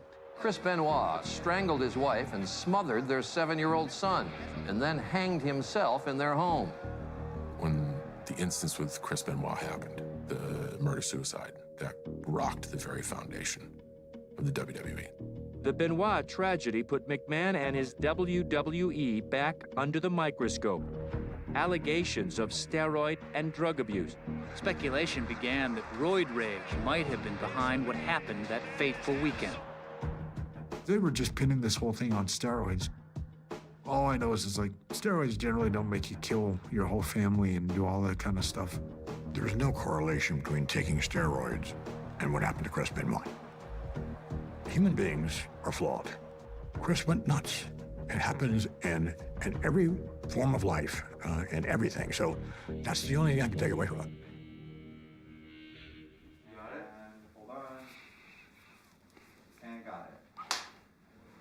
I was first a fan of Chris Benoit, and then I got to meet him when I started wrestling. Oh, shit. I debuted in 2002. And making his way to the ring, Christopher Nowinski. A Harvard graduate. This guy's great, JR. But about a year later, I got a concussion that ended my career. Everyone back in 2003, 2004 thought concussions were bullshit and that I was just weak. And so this idea started that, you know what, I'm gonna dig in more to this concussion research and try to take a stab at changing the world's culture on concussions. When I heard about Chris Benoit, I was just certain, based on the way he wrestled, that he probably had CTE. CTE is chronic traumatic encephalopathy. It's a degenerative brain disease caused by repetitive hits to the head. We see problems with emotion, behavior, disinhibition, aggression, and depression. And symptoms get worse over time as your brain is essentially rotting away. But in 2007, no one had ever heard of CTE. I saw Vince McMahon go on a Today Show and give his explanation for what he thought happened. There was no way of telling this man was a monster. He framed it as we didn't know what kind of monster Chris was. And I thought that it was the disease that was the monster, it wasn't Chris. So I ended up calling Chris's father, and he, through tears, agreed to let us study his brain. A doctor who studied tissue from Benoit's brain says the wrestler suffered extensive brain damage from his years in the ring. And they went on to say that Benoit's brain was the worst they'd ever seen. We contacted World Wrestling. Holy shit. The worst brain they've ever seen. Mm-hmm. Going back, I listened to prior Christopher Nowinski interviews. Mm-hmm. He stated that Chris Benoit, his brain at the time of his death, he had the mentality of a 90-year-old. God damn it! What's the fucking a 90-year-old with dementia? Holy shit! So, really, we can all take our guess on this, but more than likely, the lights were on, but nobody was home, and that I would like to feel that Chris didn't know what happened. Yeah, you know what I mean. So, moving on. Go ahead. If you ride the road with somebody, as long as Chris has been in the industry, you would know if there was something that you felt could trigger this dude to go crazy. Yeah. Well, the thing about Chris was, and everybody's who's ever said anything good about him or bad, they've always said the same thing. Chris was always a person that stayed to himself. He was very respectful. He was very business, but when it came to Chris he's like us. We just want to be left alone. So, moving on. Moving on. Entertainment for a response. They sent along a statement saying the analysis that concussions might have led to Benoit's murderous rampage was speculative, and went on to say, "We respect the desire of that father to do whatever he can to find some explanation." This doctor came up with this ridiculous statement of, okay, here's why Chris Benoit did this. There was some sort of trauma to his head, and things were shown where Chris would dive off the rope and hit someone with his head. Benoit using his own head like a weapon. That's complete work. When somebody grabs your wrist real lightly and they twist it, I go, ah, it hurts. Oh my God, you're killing me. That's a work. It looks like there's damage, and there's not. We know what we're doing. We don't hurt each other. His head bounced off that nail like a basketball. I worked for a long time. I got dropped on my head one time. I got concussed there. But other than that, I can't remember having too many concussions in the business of pro wrestling. And my take on that has always been, if you were just wrestling and you got a bunch of concussions, you're probably doing something wrong. I'm not a CTE guy. Okay, pause. Just don't believe in it. I find it funny that Vince was going on this whole thing about everything's a work, but they showed every shoot piece of video of Benoit legitimately getting concussed. Right. And yes, I know the diving headbutt to a point is a work, but you still have to make contact. You still, your brain is still bouncing up in there and that fluid inside your skull. So even if it is a work, you're still damaging your brain. And, Austin's perception of it, you know, I can kind of see where he's coming from. He had the one concussion with Owen and the pile driver, blah, blah, blah, whatever. And I can also see it of, you know, if you're getting multiple concussions, you're probably not doing something right. Or it's just the style of wrestling that you do. Right. Because Benoit's not the first one to have problems with using that diving headbutt. No, I mean, Brian had an issue with it, and that's why they banned it for the longest time. Mm-hmm.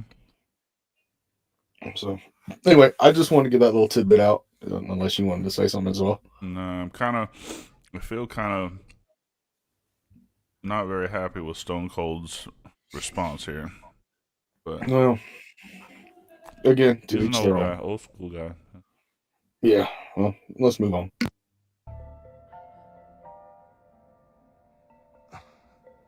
Yeah, I mean, I've seen the slides on Chris Benoit's brain. Like, he had CTE. Like, there's no question about that. CTE is a disease you can see very clearly under a microscope, but everybody has fought us on this. The NFL's fought us on this. The NHL is still fighting us on this. FIFA's fighting us. Everybody is trying to fight us. So I was actually surprised when I got a call from Vince McMahon saying he wanted to help. Chris was knocking WWE. I think there was something worth investigating. I called him and said, what are you doing? I said, look, we'll help you out if you can come up with research that's honest, because we would like to know more about it ourselves. And that was the beginning of a wholesale change in their approach to this. They invited me in to come start teaching the wrestlers about what I knew about concussions and CTE. There were a couple of in-ring moves that we stopped doing. We stopped hitting each other over the head with folding metal chairs. I have to admit, initially I was pissed. Like, how are you going to take away the chair shot? It's a staple of our industry. Heads up, from behind! I'm an old school guy. We use chairs to help tell our story. Vince made a call. Now there's no more chair shots to the head. I get it. The company is a publicly traded company now. When you're trying to market yourself to larger advertisers, the safety and well-being of your athletes and your performers is a priority. So it was, again, what was best for business. Do you think the motivation is a care for wrestlers, or is it good for business, or something? I don't know which, I couldn't tell you what the biggest motivation is, but it's an acknowledgement that it's better for wrestlers and it's good for business, right? And that's what's most important, is that all the interests align and they're doing the right thing. What happened in the aftermath of the Chris Benoit situation is that there was really a lot of negative publicity. It's not real, but the pain is. Professional wrestlers have suffered broken necks and spilled gallons of blood in the ring. Many turn to performance-enhancing drugs and painkillers as they spend 200-plus days on the road. And many don't make it past their 40th birthdays. Wrestlers were dying young, and it was very often a combination of drugs and steroids. And wrestlers are dying. It didn't hurt the popularity of wrestling because the fans saw them as deaths of television characters. They didn't see it as like a husband who's 38 years old with 3 kids and a wife and is dead. The fans knew these guys were dying. They didn't care, or they didn't seem to care. Give us the next guy. At first, Vince McMahon was totally defiant, like he's always going to be. All the deaths, he would go, this has nothing to do with us, it's their choice. Do you have a reason why these people would be dying under the age of 45? Are you indicating that's my responsibility? These people are dead because... I'm asking you if it's in any way, shape, or form falls on your shoulders. So I was set to have this interview with the award-winning Armin Katan. And when someone comes at me, whether it's a member of the media or otherwise, I can't help but be defensive and then be offensive. I would accept no responsibility whatsoever for their untimely deaths, none whatsoever. As far as, and you've got that little look on your face like, geez, Vince, how can you possibly say that? Well, but none whatsoever. I mean, they wrestled for you. They were part of your organization. They worked a couple of hundred nights a year for you. They live this lifestyle. Oh my God, you can't believe. Oh, can you see that look? I mean, oh, how can you possibly say that, Vince? When you look back. All right. For being so smart, he cannot handle an interview. No. He gets physical and gets in their face. Like, what the fuck? That's because you got to think about it. Everything in Vince's life is under Vince's control. Mm-hmm. So when there's something that's not under his 100% control, it's like he says, he gets defensive and then offensive. Right. So anyway, the only thing I can say about this is, do I blame Vince for the death of guys like British Bulldog, Eddie Guerrero, Mr. Perfect, and many others? I really can't. You know what I mean? Because at the end of the day, everything falls under your personal choice. You chose to do the drugs. You chose to do the steroids. You chose not to take care of your body properly and take the shortcuts and stuff like that. When it comes to something like Eddie Guerrero's death, the heart attack, yes, that was brought up on previous drug use, previous steroid use, but at the time, Eddie was clean. Eddie was clean for a few years before that. So at that point, that was just everything just catching up to him, unfortunately. So that was just a matter of circumstance. It wasn't like they found the needle in his fucking arm in the hotel room or anything like that. So, I mean, that's just my personal opinion. I can't really hold Vince responsible for it because, like we said when we was covering the steroid trial, it was the athletic commission's regulated doctor that was giving these out. Vince wasn't forcing these people to take them. So, all right. I'm done. Just about all of those performers who passed away, they use these prescription drugs as recreation. Many of them just took these pills because it made them feel good, and when you mix that with steroids or something else that's an upper, your heart doesn't know which way to go. And it's a horrible cocktail. And that's what happened. Found dead in their hotel room. That was the typical scenario. Why aren't these things page one? Millions of kids worship these guys, and they're dropping dead. Where's the news? And again, McMahon seemed to escape that. They did get their bad publicity off of it, but not that much, because people will just go, we don't want to waste our time, investigating this fake thing. But as far as WWE goes, was this kind of a turning point? In hindsight, I would say yes. That did lead to a lot of major changes in wrestling. More vigilant monitoring of concussions, more vigilant monitoring of drug abuse. They agreed to pay for rehab to anyone under contract, even after they're gone with the company.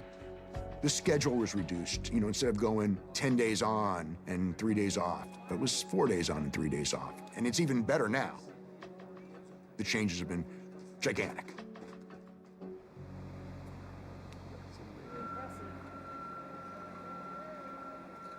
WrestleMania 30. Up until that point, I'd never lost at WrestleMania. I think I was 21-0. It's all over, Brad. Take him, it's not. The streak is a huge part of the attraction of WrestleMania. The amazing undefeated streak continues. So I was going to win. The streak was going to stay intact. But that day, Vince walks in my dressing room, and he said, "Mark, I think we're going to put Brock over tonight." Brock Lesnar! It was a last-minute decision. Mark wasn't prepared for it. I think he was in some sort of a psychological shock. About 5-10 minutes into that match, I get concussed.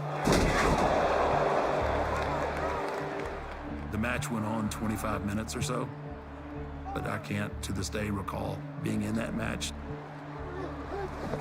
Looking back on it, I don't see where Mark was. Okay, pause. It was very clear off that fucking belly to belly where he got concussed. Huh? Jesus Christ. Say So it again, Vince I was coughing. So Vince just stated that going back and watching the WrestleMania 30 match, he can't see where Mark got concussed, where Taker got concussed. It was very fucking clear off that fucking belly to belly they just fucking showed where he got fucking concussed. Right. How do you look? We all know how I feel about this fucking match. To this day, I've not gone back and rewatched this. Yeah. I still think it's a travesty of fucking justice. So let's get through this segment, and if I need to rant, we'll rant. All right. But I think Mark just didn't remember any of that because it was so traumatic for him. All right. So this If you don't say it, I will. So this motherfucker is saying that the only reason that Taker was saying he got concussed is because he was emotionally shocked from losing that match. I 100% call bullshit. 100%. 110%, dude. You saw the belly to belly. Mm-hmm. You can clearly see after that belly to belly, he was not fucking home. Yep. You can clearly tell he's off a step or two, and thank God for his ring awareness and stuff like that. Like everything was just second nature, so the match wasn't total shit.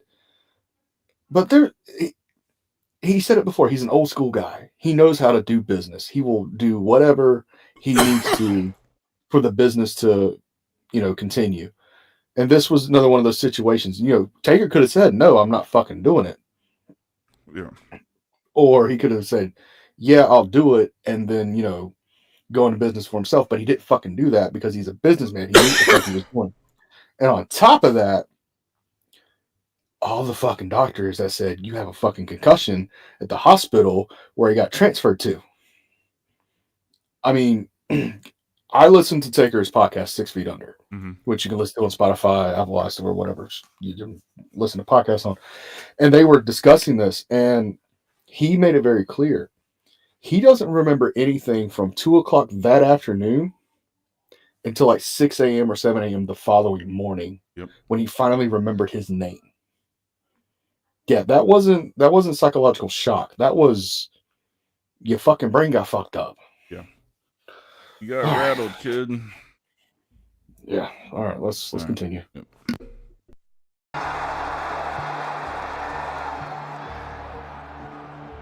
They took me to the hospital, and Vince left WrestleMania to go to the hospital.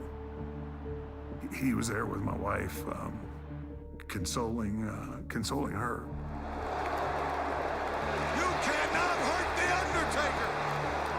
I never thought about getting hurt. Even after I got hurt, I didn't think about getting hurt.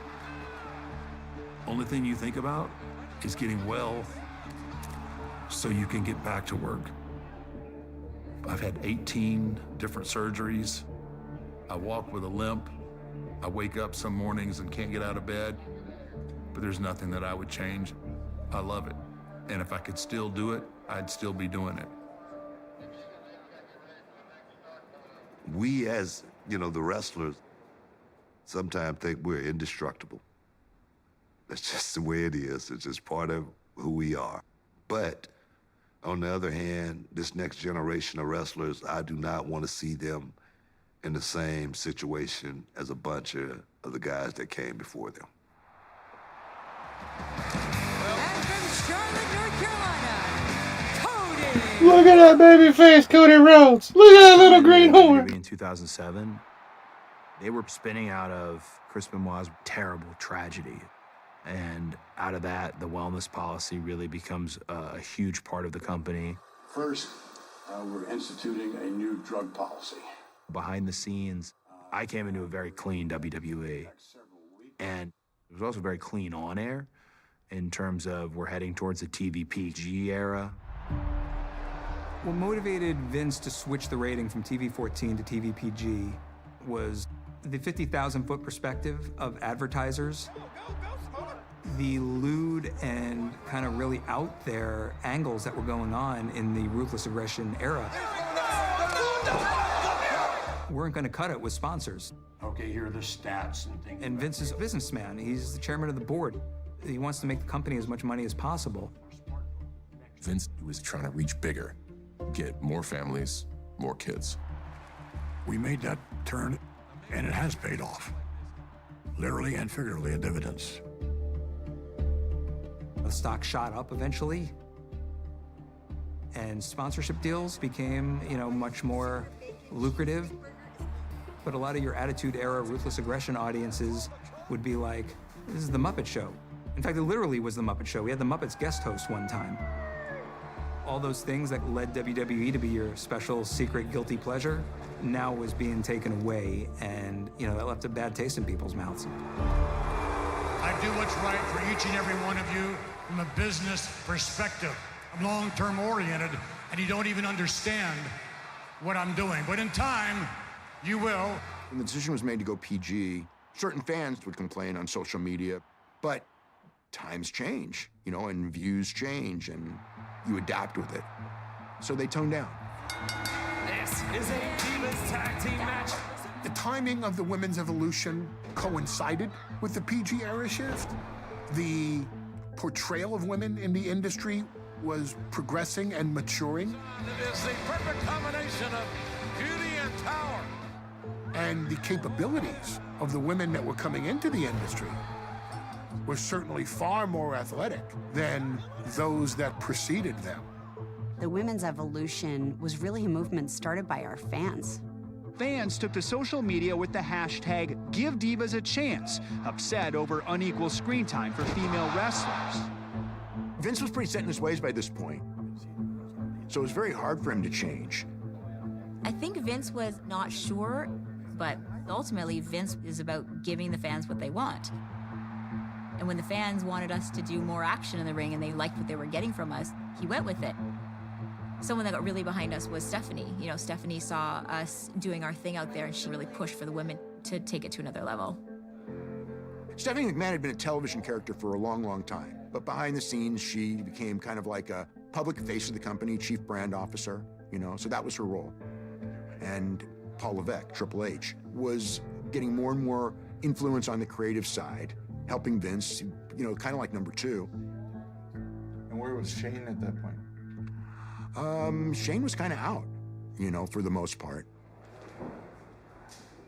So 2016, I was gone 6 or 7 years at that point. Off camera, off everything. I feel good. And got a call. It's my dad. And he says, hey, I have an idea. And I was like, okay.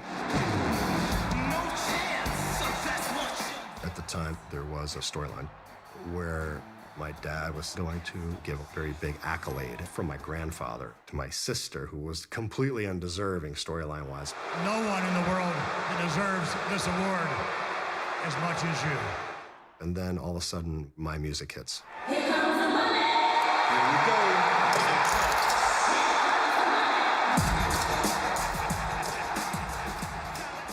The place goes crazy. And still to this day, I'm getting goosebumps under my jacket right now thinking about it.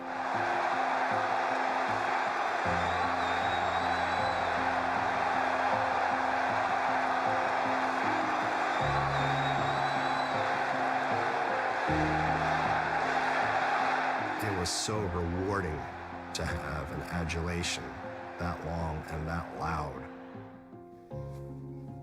when you return to something you love.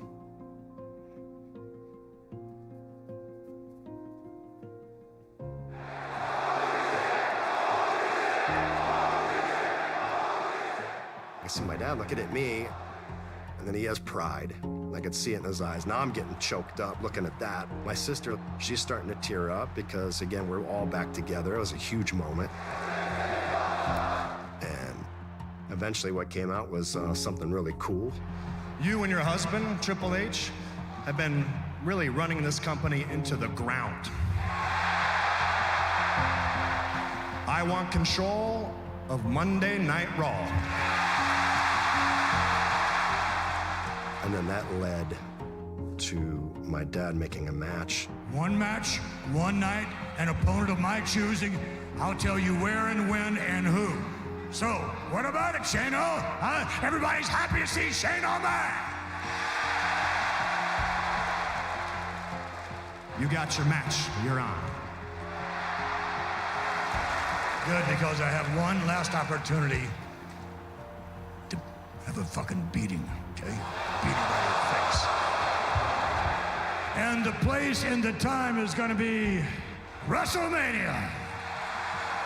And your opponent, The Undertaker. Welcome back, Shane-O.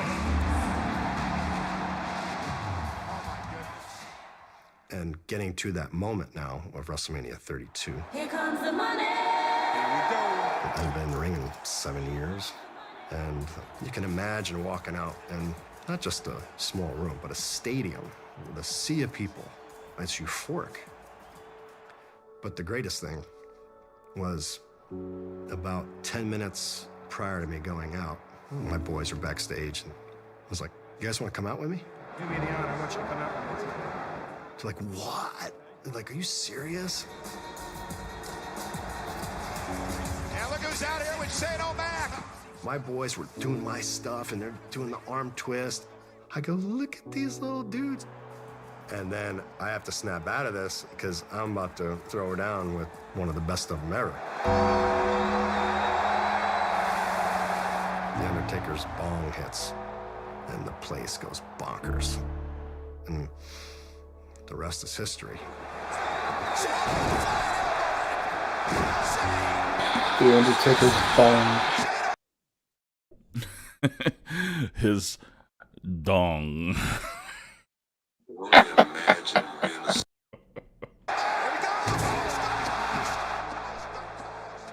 I can only imagine being the son of Vince McMahon. It seemed like Shane was always trying to prove something to his dad, all the time. Even if it meant doing some of the most death-defying, feats we've seen in this business. Shane McMahon has got Kurt Angle in a bad way here. Obviously when you're performing, you want that adulation that you did a good job, especially, from my father. And I think that's why I've always just tried to do a little bit extra, in the ring. This looks bad for Kurt Angle. One time I had a match with Kurt Angle. It was more of a hardcore match. Kurt was famous, being an Olympian, for suplexes. He picked me up and suplexed me. I was supposed to go through that glass. I hit that glass, it was like, and then straight down on my noggin. And I think Shane's head just bounced right off the concrete floor. I was like, all right, you Olympic wuss. I said, I can't believe you came and throw me through that thing. You suck. All of a sudden you just went, whoosh. And then it took 3 going out. Suplex 1, hit the glass, didn't do anything. Second one, same thing. And then finally, Kurt threw me through the 3rd one. I felt for Shane that night. All right, pause. Didn't someone tell him that it was candy glass? Yes, both those planes were supposed to be candy glass. God damn it. Did Kurt think they were candy glass? Yeah, they were both told it was candy glass. God damn. Yeah, I think after the first miss, I'd be like, get us the fuck away from this shit. Well, I mean, going back and now listening to Shane's point of view on this, trying to prove a point, and then, Booker also backing that up. Mm-hmm. Yeah. I know, keep it simple, stupid, but sometimes you gotta prove yourself. True. So, all right. He took it like a champ, just trying to prove something to his dad. I think Shane wanted to be different. He wanted to earn his stripes, so to speak, in every way. He would take chances that no one else would take. And he did some crazy, crazy things that no one else would do. He knew that was something that was his. I do some risky things, but, if it's in your blood, in my view, it's an acceptable risk. Shane, what are you doing? And I've done it happily to entertain and to push myself as well. And of course, always looking for that pat on the back from my dad. Shane is climbing to the top of Hell in a Cell. Shane is staring to Hell in a Cell. That's 20 years. Your legacy mean to you, Shane? How much does your legacy mean to you, Shane? Not this. Not this, please. Shane, don't do this. No. Shane, no. I know that he's always wanted me to respect him and things of that nature. I don't know that there are many pats on the shoulder and sort of the way to go. You know, maybe there should have been, you know. My dad, he never said it to me, and that's okay. But I've always been proud of Shane for what he's done, what he attempts to do, because he gives it his all.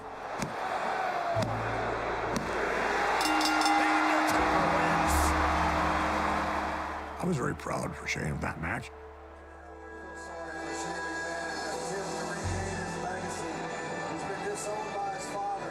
Do you remember seeing your dad after? I got a hug that night. Yeah, I got a hug that night. It was a very emotional return.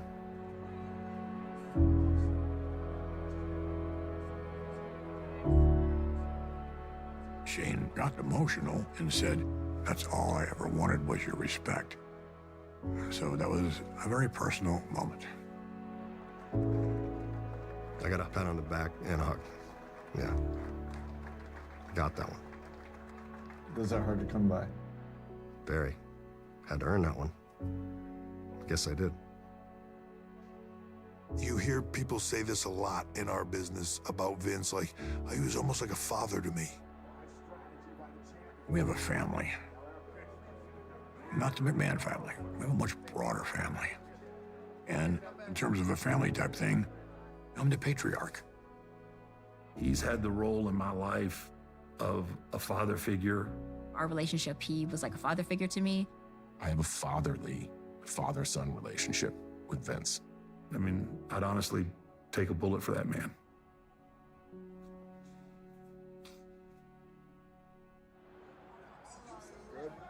There's no doubt that Vince is the father figure of the company. And all the stars in WWE are desperate for Vince's approval, including his own kids. You know, if you look at Shane, when he came back, he was only really being used as in-ring talent. But it seemed like he was trying to work his way back into Vince's good graces, into a potential role as a successor in WWE. At some point, did I envision myself being next in line to do certain things? Sure, from the standpoint of I just wanted to continue the family business. I came back to ensure the future, not only for my kids, but for your daughters, and eventually their kids, and their kids' kids, etc., etc. That's why I returned to the WWE. He wanted to be the next McMahon, and he always figured he would be. And then it didn't happen. You know, most people will say it was because Stephanie was better at it than he was. The one thing that Shane does have over me is likability. But business is not run by popularity, and I'm just glad that... Stephanie, she's just like her dad. She's very strong. Shane is nice. And in the wrestling world, if you're a boss and you're nice, once the people see that niceness, they would try to take advantage of you. With Stephanie, you know you can't take advantage of that woman. You just know it right off the bat. You don't know what it means to be a success, Shane. How would you? You're nothing more than a quitter. Now get the hell out of my ring. Through the 2010s and leading up to the 2020s, Vince McMahon, Stephanie McMahon, and Triple H were the three most powerful people inside WWE. And there were a lot of huge successes during this period of time. There was the WWE Network, 24/7 streaming service, live content, which was revolutionary in its way. They were on the cutting edge of a lot of social media stuff. The TV rights deals were going up and up, which culminated in the giant deal with Peacock. Linda McMahon joins Donald Trump's cabinet, heading the Small Business Administration. There was a competition started up. In 2019, AEW Wrestling launched. One of the big stars and vice presidents was Cody Rhodes, who 3 years later came back to WWE. Thank you so much. Thank you for coming in. Thank you very, very much. And the stock price just kept going up and up. It certainly doesn't have the energy or the vitality that it seemed to in the 80s, and especially not during the Attitude Era. But Vince, he keeps creating new stars who become huge faces of the company. This man, Roman Reigns, has become a mainstream star. Roman Reigns, everybody! Because of the success during this period of time, it was hard to imagine Vince ever stepping down, but if he were ever going to leave, it seemed clear at the time that it was Stephanie McMahon and Triple H who were in position to succeed him in running the company. I think as far as succession, you don't rule out Shane or Stephanie, obviously, but it was my understanding that Hunter was supposed to be the individual. I don't know, that's the upper level stuff that I couldn't even imagine. There are a lot of plans in terms of succession, but it depends on where I am in terms of the ability to contribute. Welcome to night 2 of WrestleMania, 70,000 plus once again. Do you ever see yourself taking a step back? Taking a step back. Retiring? Do I ever see myself retiring? No, I don't see myself ever retiring. I never understood why people stop growing. When you stop growing, you die.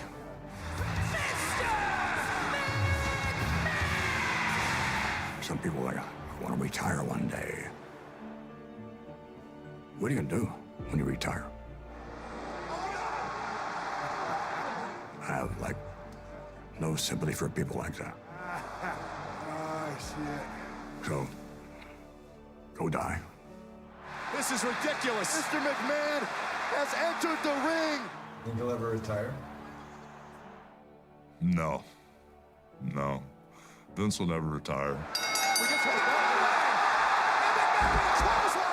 Do I think Vince will ever stop? No.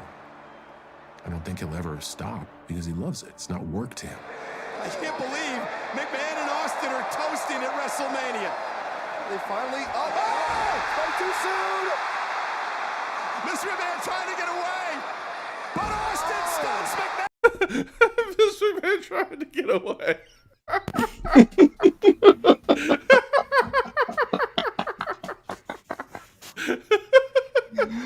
Oh! He looked like he got crossed up by Steph Curry. Just fucking. Oh, such good shit. Good shit, pal. Mr. Man tried to get away. He was doing the stanky leg back there. Oh, fuck. Oh. Goddamn, Michael Cole. Trying to get away. All right, let's keep going. I cannot imagine a life with Vince McMahon not being the main dude in the WWE as long as he has breath in his lungs.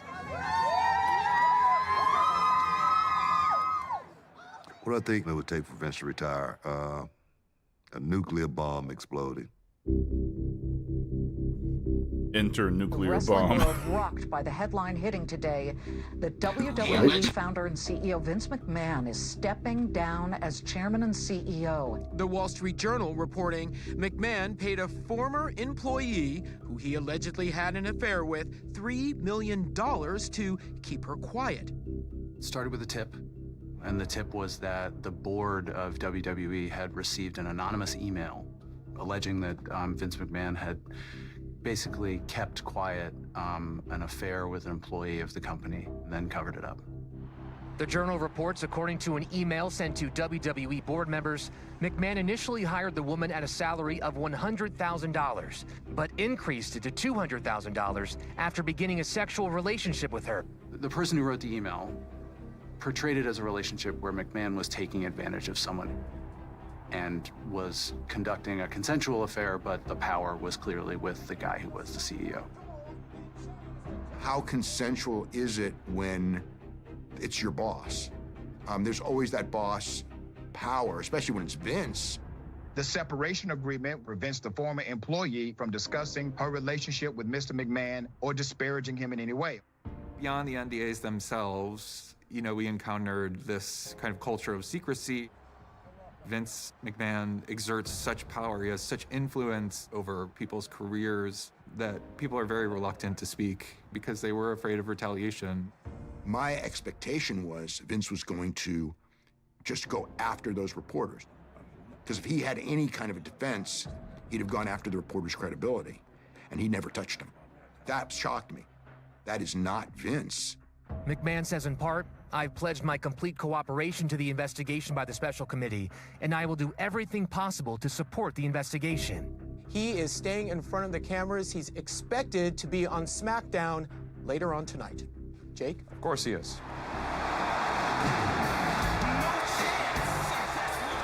Vince resigned as CEO, but continued on the board of directors and continued to run creative. When the first story came out, they announced Vince will be on the air. Welcome to SmackDown. It was just basically his FU at the story, and they did, one of their biggest ratings of the year. Everybody cheered like crazy.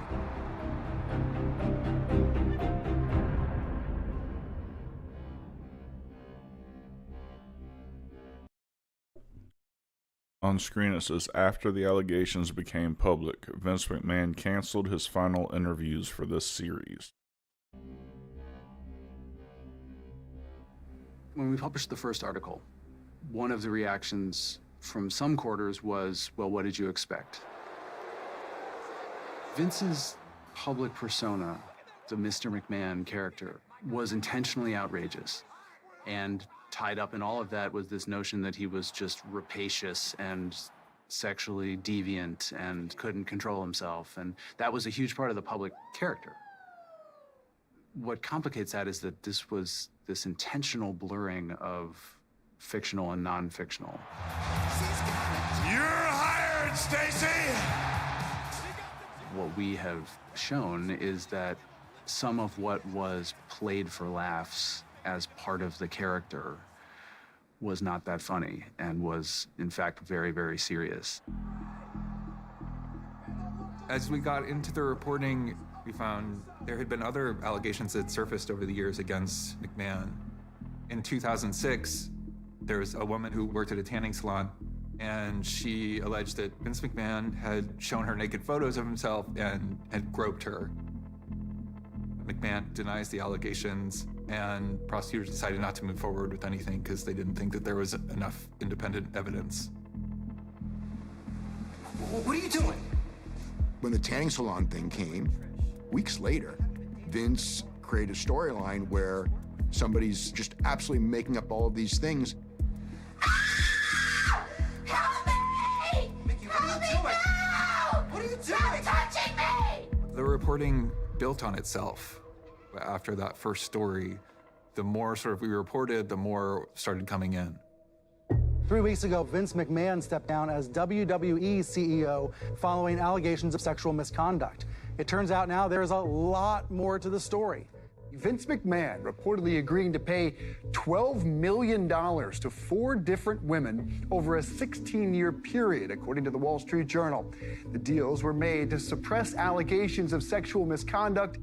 Some of those allegations were, frankly, more serious. The most serious one is we learned of a settlement for $7.5 million that McMahon struck with a former wrestler who alleged that he had coerced her into oral sex, that she had refused his further advances, and he had not renewed her contract.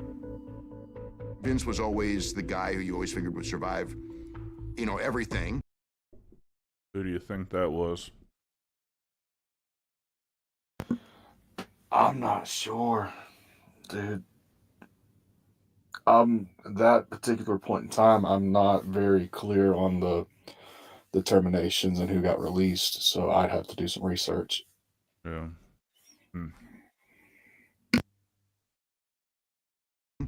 And then it was like a week or two later, all of a sudden it's Friday and Vince has retired.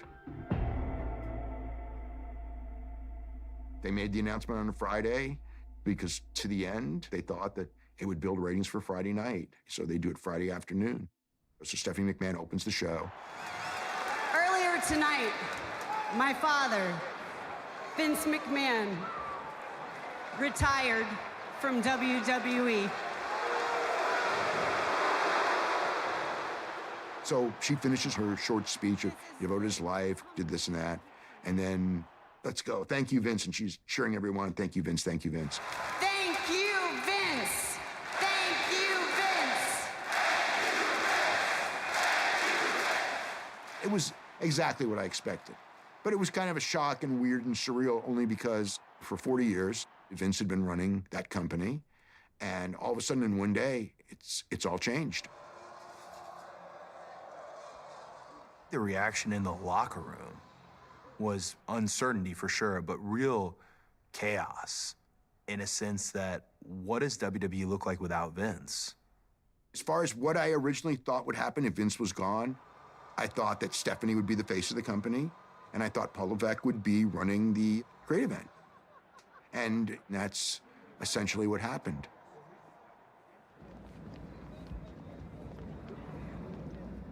Do you think the business can survive without him? Honestly, without Vince, I don't think it will. Now that he's retired, I think there was great pleasure in seeing him get what's coming to him.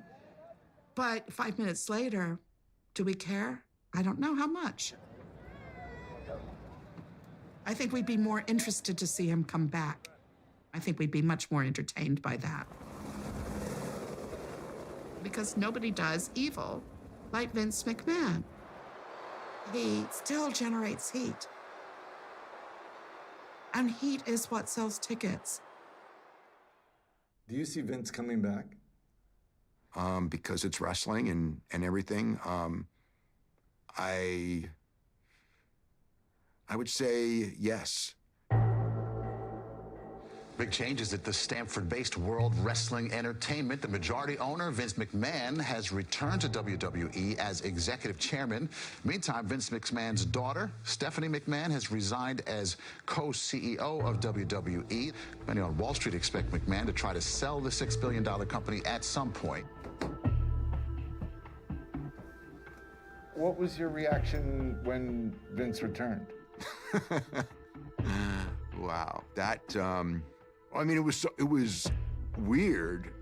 When Vince came back, I wasn't surprised. I was surprised that people were surprised. I had definitely heard for a couple of weeks that Vince was getting itchy and wanted to come back. And I didn't know if he would be able to. Because I had already known about the board voting unanimously for him not to be back. But he did have the controlling votes. So he returned, he changed members of the board, and then days later, Stephanie resigns.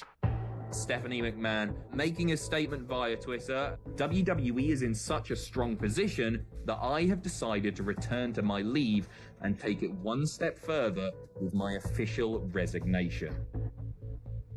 Vince said that he thought he never should have quit, but he was talked into quitting. And he said that it was by somebody close to him. So, you know, you can draw a conclusion from that. Vince sort of forced his way back in. And it seems to me that Stephanie didn't want anything to do with the company if Vince was going to be involved. I don't think she was forced out. You know he's put you in a position constantly in life to battle him. You know, right? Sure feels that way. Oh, stop. Come on.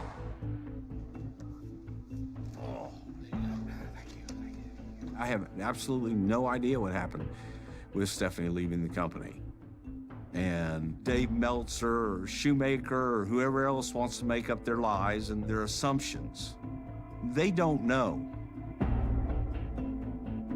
When Vince came back, the first thing they talked about was a potential sale. This was like, okay, we're taking bids. It is now official. Endeavor announcing WWE and UFC will combine to form a $21 billion global live sports and entertainment company. The combined WWE and UFC will be called the TKO Group. Selling the company to a strategic company like Endeavor, I thought was genius. Think about it. It's a new challenge for Vince. He's not just overseeing one company, he's overseeing another company. I think the idea probably was to sell it in a way where Vince would still have the major say-so. Vince is going to be the executive chairman, but it's going to be a little bit different for him because WWE shareholders only get 49% of this company versus Endeavor shareholders who get 51%. So he no longer has the absolute control that he did over WWE. This company's been in your family for 70 years. Mm-hmm. Is it a tough day? No, it's a great day. You know, things have to evolve. Be it family, business, it all has to evolve for all the right reasons. And this is the right business decision. Thus far, it's the right family decision. There wasn't going to be, you know, the next generation Vince McMahon. It got too big to be a family business. It had to be something to where experts in the big business field were going to be making a lot of the decisions. It's not about the last name. It's not about a family legacy. It's about who is best qualified. We live by the law of the jungle. And the lion who still rules this kingdom wouldn't have it any other way. The company's doing really strong right now. The attendance is the best it's been since 2002. More people watch the big events than have ever watched them before. Sponsorship is way beyond anything they've ever had before. Profits are the biggest they've ever been. Revenue is the biggest they've ever been. People will support entertainment product and not care about the moral fiber of the guy running the product. They want entertainment. This week, World Wrestling Entertainment agreeing to a $5 billion 10-year deal to take its signature weekly wrestling show, Raw, to Netflix.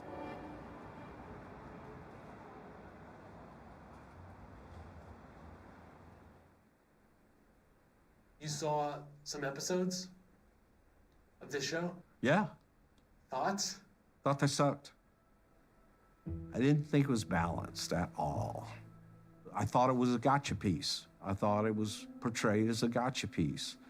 And it was all about how can we make Vince look bad? Let's make him look shitty here. Let's make him look shitty there. I'm close to it. You know, I live it, and it's personal to me. I'll ask you, is there something about Vince that we're missing? Yeah, the human side. Yeah, look, Vince is a businessman, but also the other side of Vince is when my wife got cancer, that Vince made sure that she had the best care in the world. My wife was given a 4-year life expectancy. Best case scenario. That was 24 years ago. And that was because Vince McMahon made sure that she got the best care that was available. It wasn't a documentary on Vince and Vince's life and Vince's story. It was, see what an asshole Vince McMahon is. Let's see how big of an asshole we can make him. And if he were one, I would support that. But he's not. The founder and former CEO of World Wrestling Entertainment is facing new accusations of sexual assault and trafficking tonight. A disturbing new lawsuit is alleging that Vince McMahon sexually abused and trafficked a former employee. A source tipped me off about the lawsuit being filed, and that happens because of the topic of the suit. I've written about sex trafficking suits or sexual misconduct. I did not get the sense from people at WWE that they knew the lawsuit was coming. In fact, I heard from sources that they were surprised. Hello, how are you? In the lawsuit, Janelle Grant, who worked there up until March 2022, says McMahon forced her to have sex with him. If you guys are interested in learning more in depth about the Janelle Grant lawsuit, we did a whole episode on it. Just search in the YouTube. It was a tough read. We'll put it that way. Definitely worth watching. Definitely worth watching. It was very eye opening.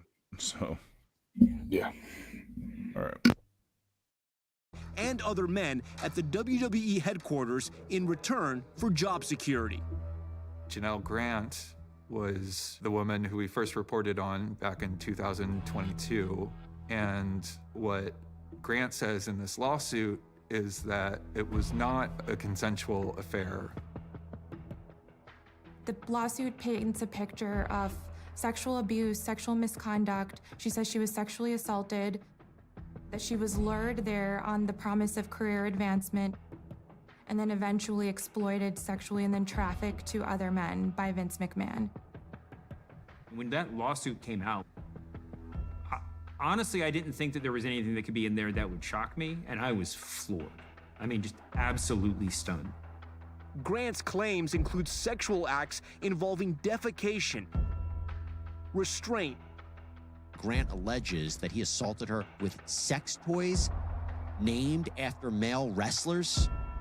One of the most striking things about this particular lawsuit was the fact that Janelle Grant had reproduced text messages that she had received from Vince McMahon. The suit included screenshots of vulgar text that McMahon allegedly sent to Grant, becoming more graphic, dark, and sadistic. "I'm the only one who owns you," one of the messages read, "and controls who I want to blank you." You know, granted, we're only seeing her side of these text messages, or the text message she wants to see, and maybe we'll see more in the future.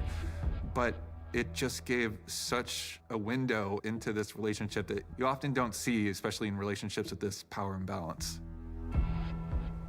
This is one of the most brazen examples in a company setting that I've seen where an executive isn't really taking a lot of steps to hide the behavior. The lawsuit also accuses McMahon of sharing sexually explicit photos of Grant with other WWE employees, including an unnamed wrestler who the company was trying to re-sign in 2021 without her consent. We found out from sources that the identity is Brock Lesnar, which is one of WWE's biggest names. She alleges that McMahon shared the explicit photos with him and informed her that he likes what he sees. After the star agreed to a new contract, McMahon told her that sex acts with her were part of the deal. In a statement, Vince McMahon's spokesperson says this lawsuit is replete with lies, obscene, made-up instances that never occurred, and a vindictive distortion of the truth. He will vigorously defend himself.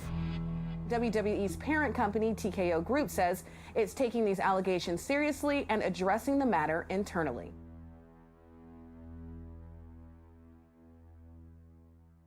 WWE founder Vince McMahon has resigned as executive chairman of the wrestling company's parent organization. McMahon has denied the allegations, but says he's now resigning, quote, out of respect for the WWE universe.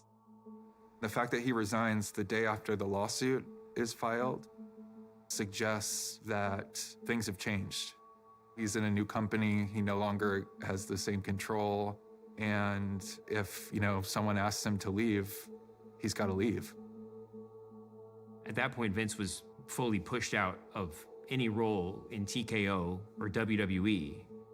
And after the Janelle Grant accusations, you start hearing rumors and accusations from a variety of sources.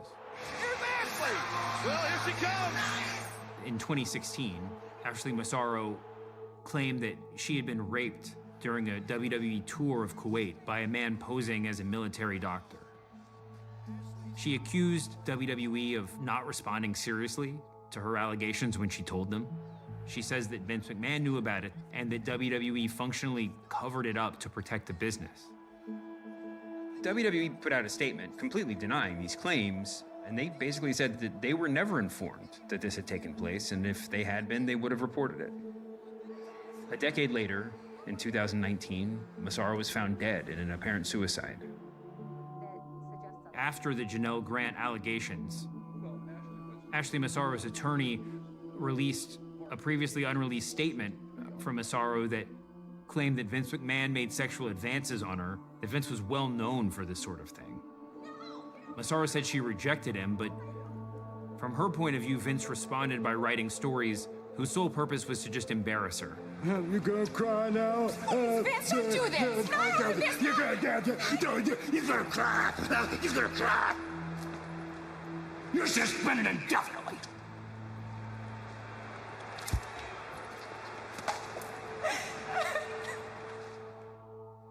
Since he was kind of removed from his job, Vince has sold all of his stock in the company and completely left. One of the most powerful things for WWE is that they have been able to keep going without Vince, and they've been thriving without Vince. Let's kick off night 2 of WrestleMania! We set records this week for social media, for merchandise, for sponsorship. Just destroyed records for Gate. This was legitimately the biggest WrestleMania of all time.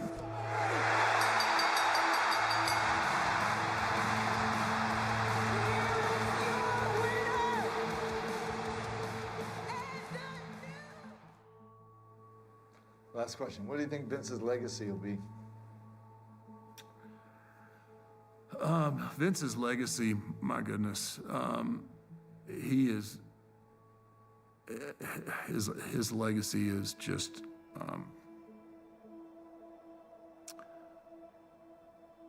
I don't know. Oh man, that's a tough one, huh? Man, what do I think Vince McMahon's legacy is going to be?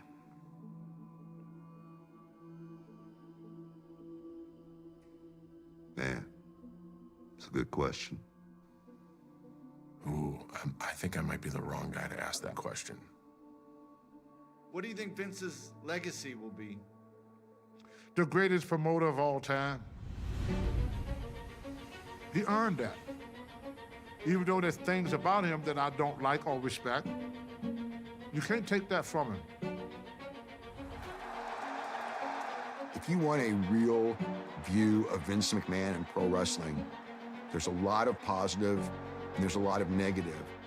I mean, he's the most important figure in the history of wrestling. In his prime, he was an absolute creative genius, but he's far from a saint. This is a man that wants more and more and more. I've got an insatiable appetite for life, and I want more, more, more. It doesn't stop.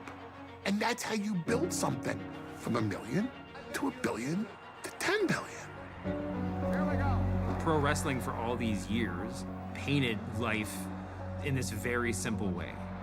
You know, there's good guys and there's bad guys. And I think that the real lesson of Vince McMahon is that, like, life is never that simple. You know, you have to be able to hold two things in your head at the same time. Like, it's possible that Vince McMahon created this thing that we all love, and at the same time, he is an incredibly problematic, potentially, like, deplorable human being. I'm sure he would like to go down as, like, the legend who created WWE, but anything good that he did is now inextricable from all the bad stuff that he did. What's my legacy? But I don't have one. Everyone has a certain feeling about who they think Vince McMahon is. But people really don't know me at all. A lot of people have confused through the years, who my character was on television and who I am. When I look in the mirror, I know who I'm looking at. I know the reflection. Describe Vince McMahon. That would be really very tough to do. Let's see. Egomaniac, physical culturist, someone who needs to be challenged every day, sexually active, psychologically challenged, sort of a paradox of paradoxes. The only person in the world I need to thank is me, because I did it all. I did it all by myself. Sometimes the lines of reality or fact and fiction are very blurred in our business. Sometimes what happens is performers start believing in themselves. They started believing his own character. The individual loses all sense of who they really are personally. They become the character. My name is not Vince. My name is Mr. McMahon. I'm wondering myself now, which is the character and which is me. I guess maybe it's a blend. And I would suggest that one is exaggerated a little bit. But I'm not so sure which one.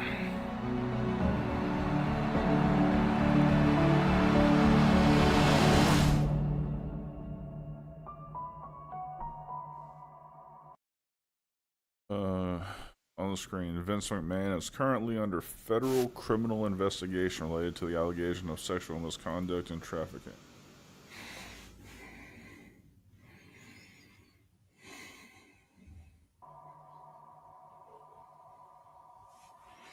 Brock Lesnar has not publicly commented on his involvement in the allegation. Janelle Grant's lawsuit is paused while the federal investigation is conducted.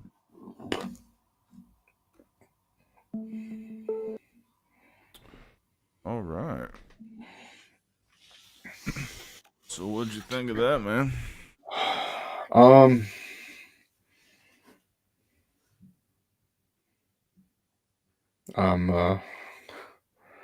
kind of lost for words. I'm not gonna lie. Yeah. No, I agree with you. Yeah. Let's go back to what Bruce said when they started recording again in 2024, Right. and you know, it just seemed like a glamour piece for making Vince look like an asshole. In a way, I could see where he's coming from, but on the other hand, I mean, he's done that's some indefensible things, man. exactly. Like I understand defending your friend, Right. and you know, I didn't know the story of Bruce's wife and all that stuff, so I can understand defending your friend. Right.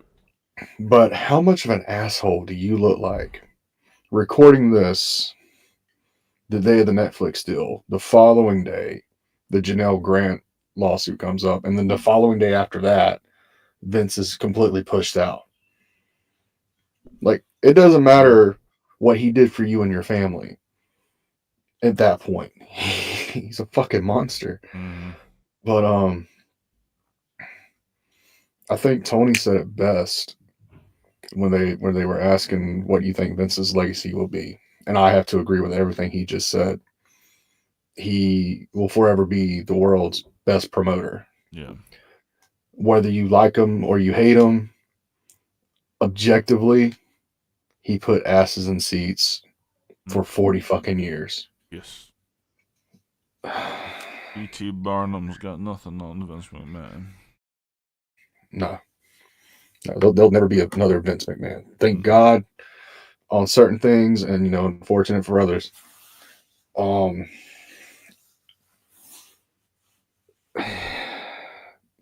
not gonna lie. I'm gonna go back and watch this one again to really take it in. I'm like the entire series.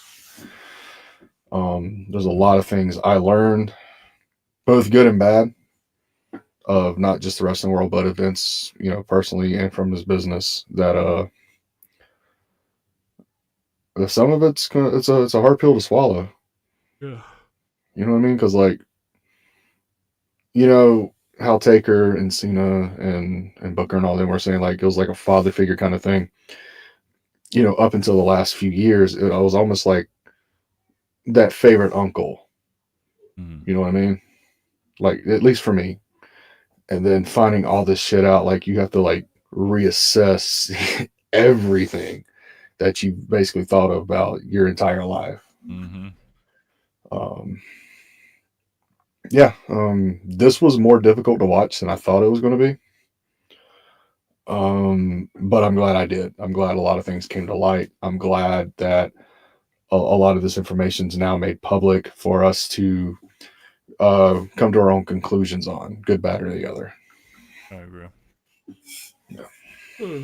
All right. Well, we're gonna digest this over the weekend and maybe give our final thoughts Monday night for That sounds HSP good. Live.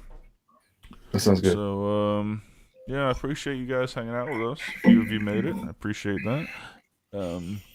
So for Draven Grimes, I'm Dark Cordz. This has been Heel Shit. Why do we call it that? Bad guys do heel shit.